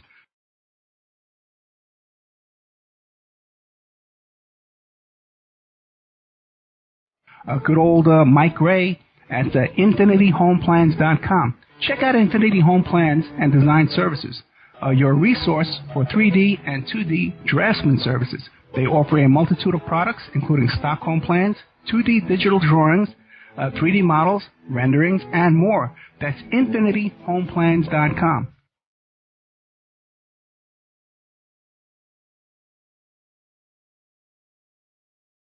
Hey, don't forget emailrevealer.com. That's my website, emailrevealer.com.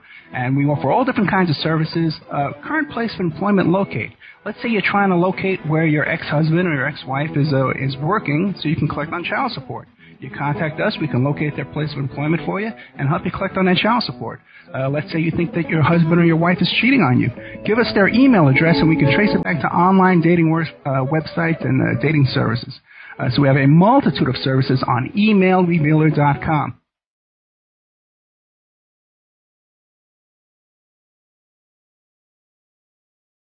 Hey, don't forget the New World Mexican Women. Okay, and just Google New World Mexican Women. You can find their book where they first describe their love letters to their men and their sons and their uncles and their brothers who have traveled from South America to North America to work as migrant workers. But the women down in this town there in Guerrero, Mexico, they want their men to come back. So they've written these beautiful love letters, and they've put them all in this beautiful coffee table book. First, the letters are written in Spanish, handwritten. You can see pictures of the people writing the books. And then it comes on after that, and it's typewritten in English. And then also, too, the second half of the book is teaching you how to make authentic Mexican jewelry from these New World Mexican women. You can find their book on Lulu.com. It's only $19, or you can download the digital edition for free. That's New World Mexican Women. And it's a two-part book where first part is the love letters, and the second part is the making the handmade jewelry, the authentic Mexican jewelry. But you can also contact them too as well if you want to get a deal on wholesale jewelry from Mexico from these women.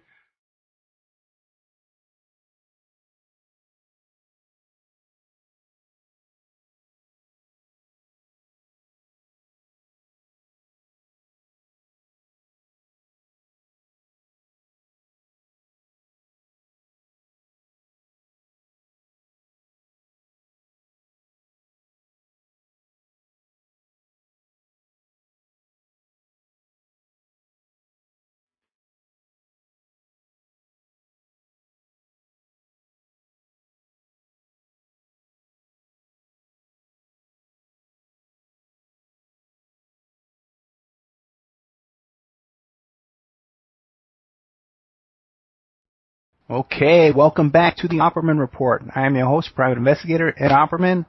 Show is brought to you by Audible.com. Go to audibletrial.com/Opperman Report.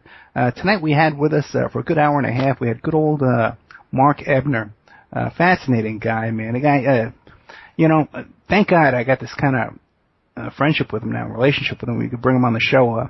But he's the author of Being Uncle Charlie, A Life Undercover with Killers, Kingpins, Bikers, and Drug Lords, Hollywood Interrupted, Insanity Chic in Babylon, The Case Against Celebrity, 6 Degrees of Paris Hilton, Inside the Sex Tapes, Scandals, and Shakedowns of the New Hollywood. Now, 6 Degrees of Paris Hilton is a fascinating story, okay? And you guys should Google it. You can find it online, a lot of it besides the book, an intro to the book.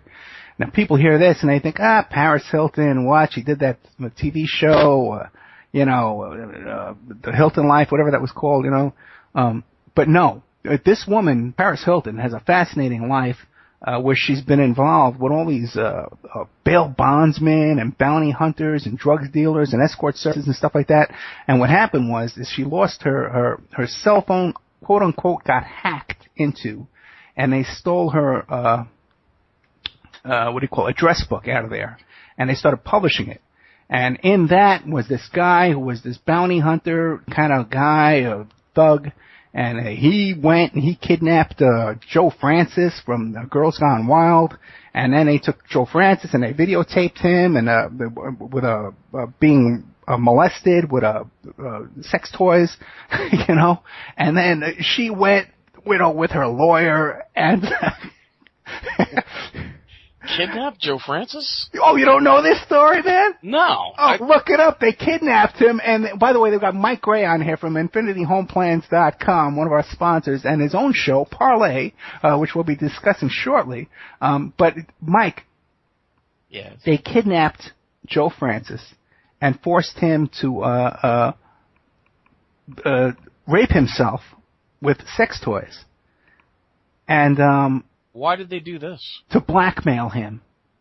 Okay, man? You're kidding. No, Joe Francis is all over the place, man. He had his own private jet. He's been flying around Paris Hilton for years before all this.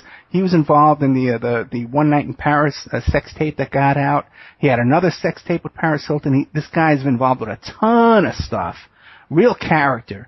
But the thing is that when they have video of Paris Hilton going to give her statement at the police department, and she's walking in this little, nun's outfit, this little schoolgirl church outfit, with Elliot Minsk, her agent. Elliot Minsk, the guy who was friends with John Lennon, was there the night. Oh, yeah. It's just, the gay guy.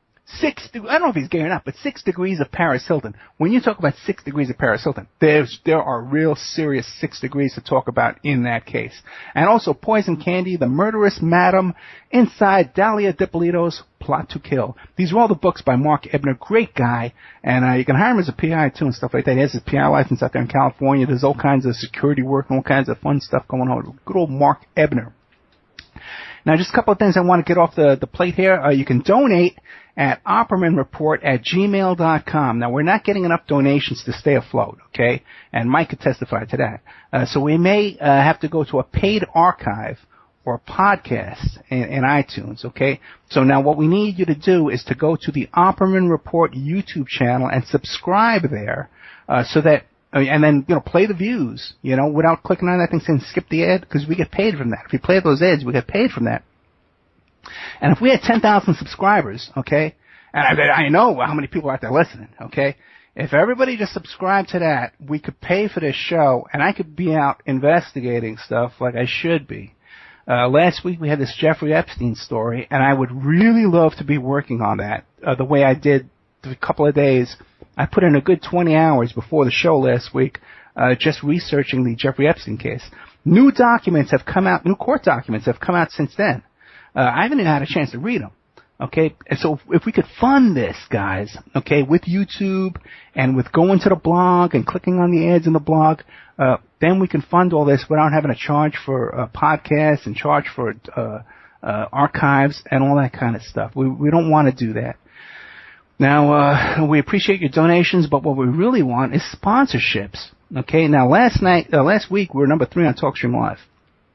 I think tonight we hit number 3 on right now I'm looking at this thing, we're number 4.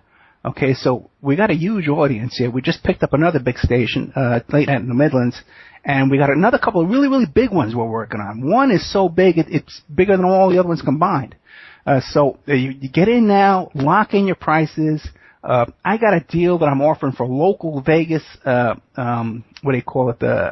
sponsors, where I can hook you up to sponsor the iHeartRadio portion of the show. It's super cheap, like $30 a week, man. It's like nothing. And every time I say we're on iHeartRadio, I'll mention who's sponsoring us. And that'll get us on iHeart. We'll be picking up another 10, 20,000 listeners right there off the bat. So really, guys, let's all pitch in here together, man, try and get this stuff going, okay? You can find the show's archives up on Report YouTube channel, Spreaker, and iHeartRadio. I'm going to be doing a show Thursday on Shake and Wake with Rick and Annie. And I'm going to be doing a live show there with Mark Schwartz from Truth Funders and Tamara Trainer. And maybe even this girl who from this organizations that's for Native Americans that are suicidal. It's like a suicide hotline that's geared toward Native Americans. We might bring her as well. But we got with us tonight here good old Mike Gray, who's a big supporter of the show and a sponsor and a regular caller. Hello. So, Mike, what do you have to add about good old Mark Ebner? Oh, I was fascinated, just listening to his stories, And I'm fascinated also with that DiPolito case, because I watched that on, I watched a documentary on that lady, on that woman. Yeah, me too. And it was very funny. I mean, if not sad. I almost felt sorry for the husband, Well, you could watch, the trial was live. You could watch the trial. And the whole thing, the guy had stuff to hide. He stole all kind of money. He was money laundering, and then she was a prostitute too. When they met, and he knew that she was a prostitute, and he still married her. Well, he met her as a prostitute. Right. She was a massage therapist, and yeah. But what's funny is she was still hooking. I guess he didn't know. She was still, seeing clients when they were married. Yeah, and then there was all this. There's a video. You sent it to me after the last show. You sent me the video where they're negotiating, and he's telling her, "Just give me the key back to my safe deposit box." And I'm like, "Oh, look at that." He goes, "You're in trouble." First of all, she denies. She's denying up and down. I don't know. She goes, "I didn't try to kill you." Yes, you did. He goes, "You're on tape." And he goes, "You didn't." She goes, "You didn't hear what you heard."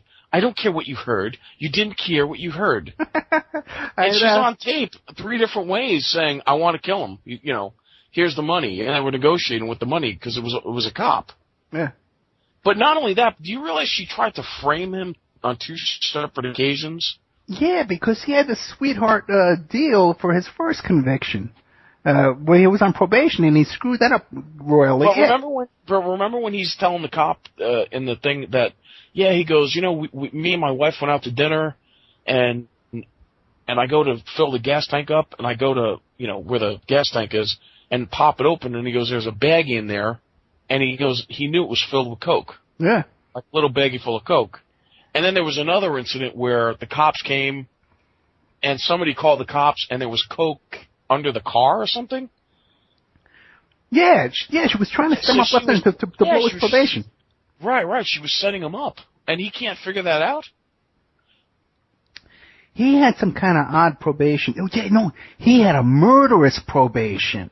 He had like 30 years probation, this guy, for his charges. Yeah. Now I remember, yeah, he had an impossible probation to live up with, because they can search your car, they can search your house, they're going to find something sooner or later. They'll come after you, you'll do a little, you sign a piece of paper wrong. Most guys that get probation violations, it's for forgery, document, all this kind of stuff like that, because you sign a little piece of paper wrong, and when they want to screw you and come back after you, that's what they pull out, forgery and all kinds of stuff. You know, like if you go to bail somebody out and you lie on that paperwork, that's defrauding an insurance company.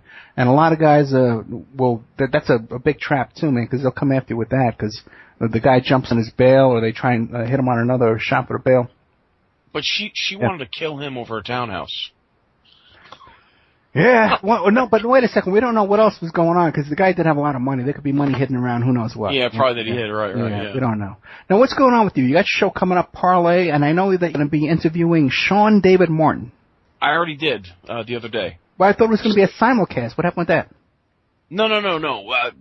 Okay, what we're going to do is we're going to do a Sandy Hook show where I've already interviewed Wolfgang Halbig. Okay. And that's 1 hour, and then we're going to piece together Professor James Tracy. Okay. A 1 hour interview with him. So we're going to put that together.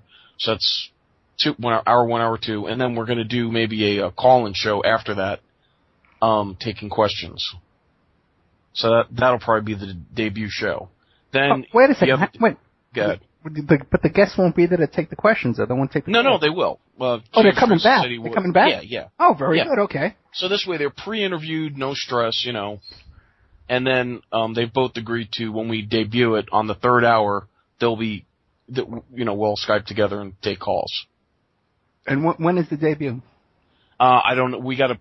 I gotta put the show together with the software. Oh, you know how to do the editing? I'll figure it out. Okay, great. Okay, and then I got Sean David Morton, and I interviewed him for 1 hour, which was pretty good. And then I got some other guests lined up, like Gerald Clark, and Thomas Sheridan agreed. Oh, get out of here! Okay, great. Okay. Yeah, I've been wanting, and I'm trying to get Mike Bluehair. Okay. So some of your old guests, Okay. And Jay Widener, I want to talk to if he'd come on, Now, what is? I know the name Jay Widener. What's his story? He's with Guy MTV and Sacred Mysteries. I've just followed him for years on YouTube, basically, which I'm not allowed to mention YouTube, I guess. And what is Jay Widener though? But give me an idea. Weidner. I guess his last name is Weidner. Okay. No, the other guy with the weightlifting guy, his name was Widener. It's spelled the same. The weightlifting guy? Yeah. The famous weightlifting guy, Widener, the Widener weights, and he did all the weights and supplements and all kind of stuff. Widener, he was buddies with Arnold Schwarzenegger. Oh, I didn't know. Oh, yeah. Oh, okay. Well, this is a different I know it's a different guy. I know, but the names are spelled the same. Yeah. You know what? I stumbled on a document. Speaking of Jay Widener, not Jay Widener, the weightlifting guy Widener. That you know the hitman Menster, Bill Menster. It was called the Second Charles Manson. It was one of the hitmen in the Son of Sam case, and it was the hitman involved in killing Roy Raden. Okay. Did you know that for a while he was got involved in a partnership with some guys that were partners with Jack LaLanne? Really? Oh yeah, I got the document, and also too. That it's really fascinating because in some of these murders that he committed, because they murdered, they did this other murder where they murdered this 300-pound phone sex operator, right? This other murder that they did. I know. And in that case, they said, yeah, they hired some bodybuilders, so they were definitely hiring people and using people around those circles. But it's really interesting because I've talked about it before, but with that murder with this 300-pound black phone sex operator and her... Wait, a woman or a man? It was a woman. Okay. Oh, no, it might have been a transvestite. I tell you the truth, we'd have to go back and look at this, but her whole... You're talking, this is in the late 60s? No, 80s, yeah. Okay. And one of the things is, now she was fighting with this guy, the guy who hired the hitman to kill her, right? She was fighting. Why would they hire somebody to kill a 300-pound? She got into this relationship with this guy, this Italian guy, okay? A young guy, good-looking, decent guy, okay, with rich parents. And they started fighting back and forth and harassing each other back and forth and doing vandalism back and forth against each other. So he hires these hitmen to kill her. Now but in this story, in this investigation, she's calling this guy up 30, 40, 50 times a day. And in between the calls, she'll call this guy and yell at him for 30 minutes. Then she'll call the Vatican in Rome for a 10-minute conversation, hang up with them, and call this guy back again. How did she get the Vatican? She knew. Wait, no. She was having conversations with someone at the Vatican. She knew someone at the Vatican. Now, the cops in their report say, and oddly enough, she was calling the Vatican. Now, you'd think they would halt all their investigation. If I was investigating this crime, I'd be saying, whoa, hold on, put the body on ice. I want to know why she's calling the Vatican. Because you just want to know. But yeah, you want to know those conversations. But in the report, it was just this oddity that she's called the Vatican in between calling him. It's really crazy stuff, man. But so anyway, so what do you call it? So but they had these bodybuilders that they were always hiring, and it seems like it was around this group of with Jack LaLanne. That's odd. Small world. Jack LaLanne, what is he into? He's dead now, but. He's dead now, yeah. I don't know. He seemed to be one of the guys. The guy though that they were dealing with was a partner of Jack LaLanne, and he still seems to be alive. And he made millions doing all kinds of stuff, supplements and all kinds of different stuff. I'll dig it up and I'll send it to you so you can take a look. What's that saying about a fortune? Behind every fortune, there's like dirt or you know what I mean? I don't know if there's a saying, but yeah, I would agree with you. There seems to be a lot of crap out there going on. No matter, because when you start getting, making millions of dollars, you draw attention to the, nefarious forces. Where, they all want to taste, Yeah. Which reminds me, because I dug up some stuff this week about this Jeffrey Epstein case, and that is that it turns out that this girl, Veronica Roberts, the one who's making all these accusations about Prince Charles and stuff like that, when she was 15 years old, right around the time she was getting dragged into all this stuff with being molested by Epstein, she was working as a ladies' locker room attendant for Donald Trump at Mar-a-Lago in Palm Beach. And her father worked down there as a maintenance director at Mar-a-Lago at Palm Beach. So again, this Donald Trump connection pops back up again. You know? Isn't Mar-a-Lago his personal residence down there? No, I don't know about that, but there was all this speculation that Adnan Khashoggi, when he was on the run from process servers and all kinds of stuff like that, that he was hiding out down there. And he also has some kind of accusations of prostitution and blackmail and all that kind of stuff. And as a matter of fact, it's Paul McCartney's wife, the one-legged woman there. You know, Yeah. It came out that she was one of Adnan Khashoggi's prostitutes, and he admitted it too. The one who said she made a real cryptic thing about when they were getting divorced that she knew the real Paul McCartney and. Right. Yeah. And that reminds me, we have a guest coming up. In fact, we have two guests coming up. We're going to be doing a Paul is Dead show in about 2 weeks. I think the 27th, toward the end of the month.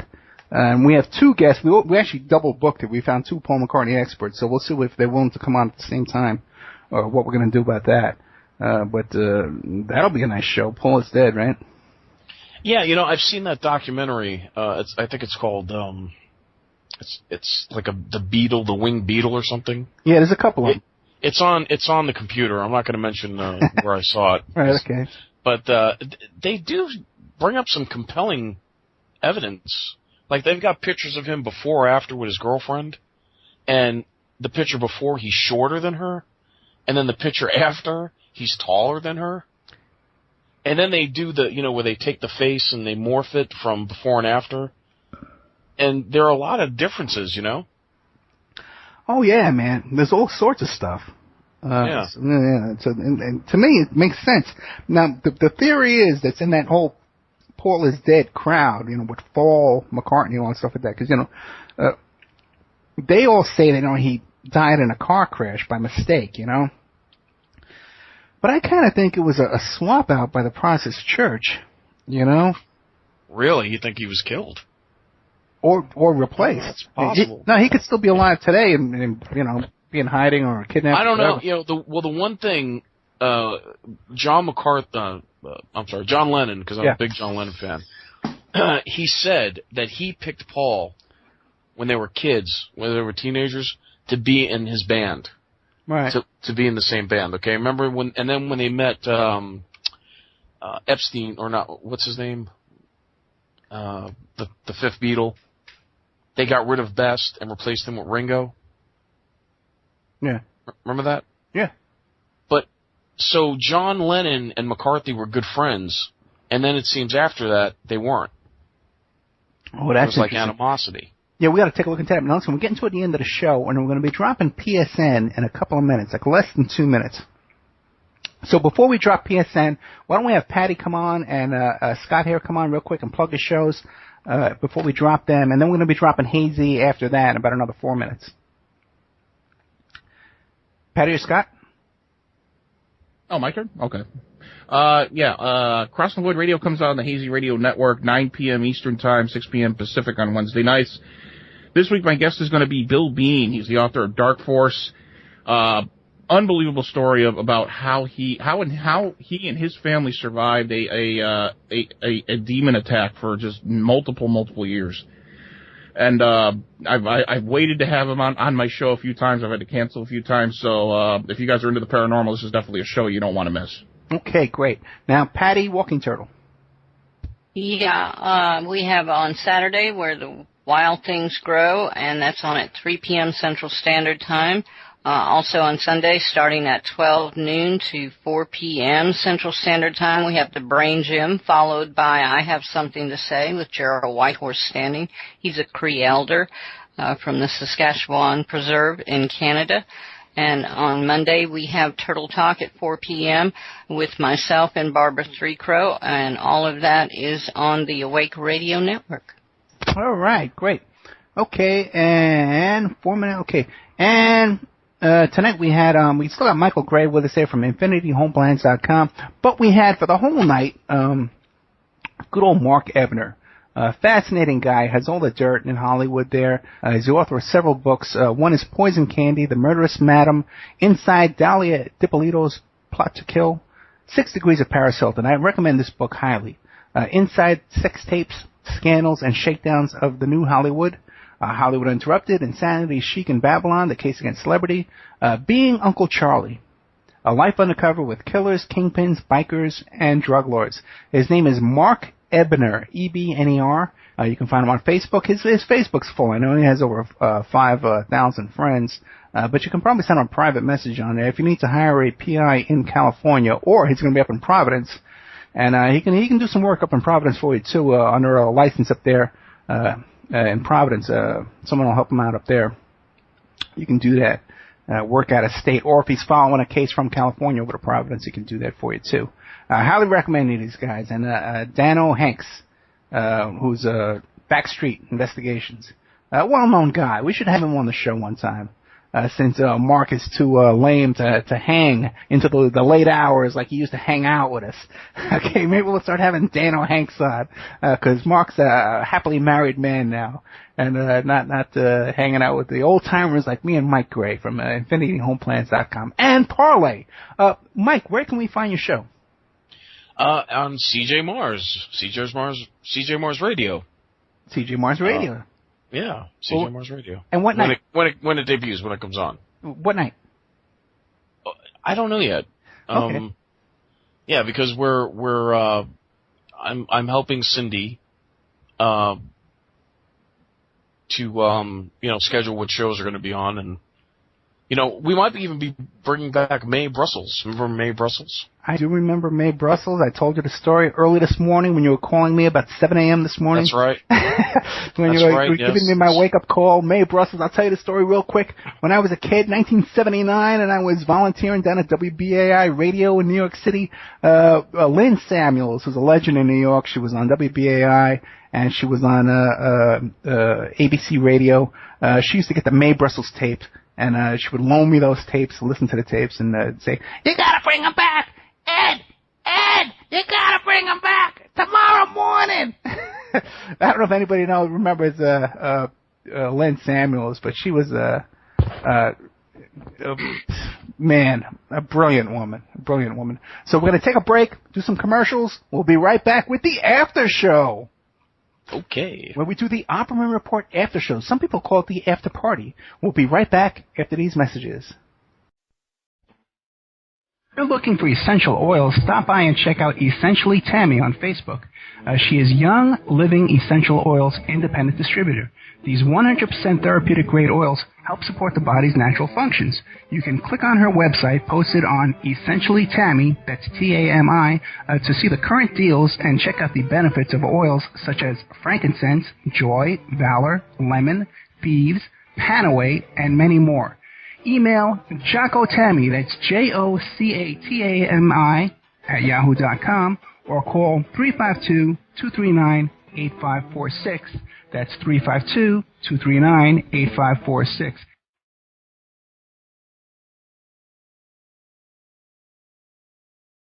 Hey, don't forget good old Amanda at Pacific West Bamboo. Pacific West Bamboo, 503-839-8126. You can reach her at demroots@oppermail.com. Pacific West Bamboo, your number one source for timber, construction, and craft-grade bamboo poles, plants, products, and more. They specialize in eco-friendly reclaimed wood products for the home and garden. They're located in Portland, Oregon, servicing the Northwest for over 10 years. They can be reached at 503-839-8126. That's 503-839-8126. Her Facebook page is Pacific West Bamboo. They can and do ship nationwide, and they're currently getting a new line of bamboo flooring, veneers, and laminates made from Guadawa bamboo, one of the world's strongest bamboos, grown and produced and manufactured in Central America using only economically and environmentally friendly practices and standards.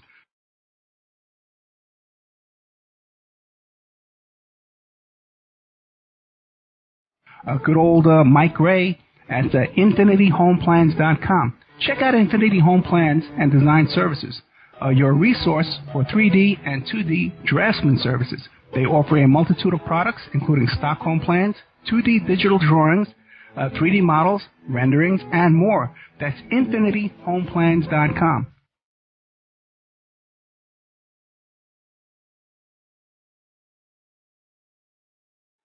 Hey, don't forget emailrevealer.com. That's my website, emailrevealer.com. And we offer all different kinds of services. Current place of employment locate.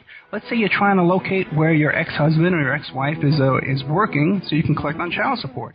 You contact us, we can locate their place of employment for you and help you collect on that child support. Let's say you think that your husband or your wife is cheating on you. Give us their email address and we can trace it back to online dating websites and dating services.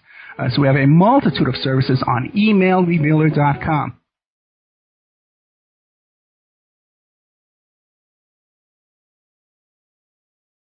Hey, don't forget the New World Mexican Women.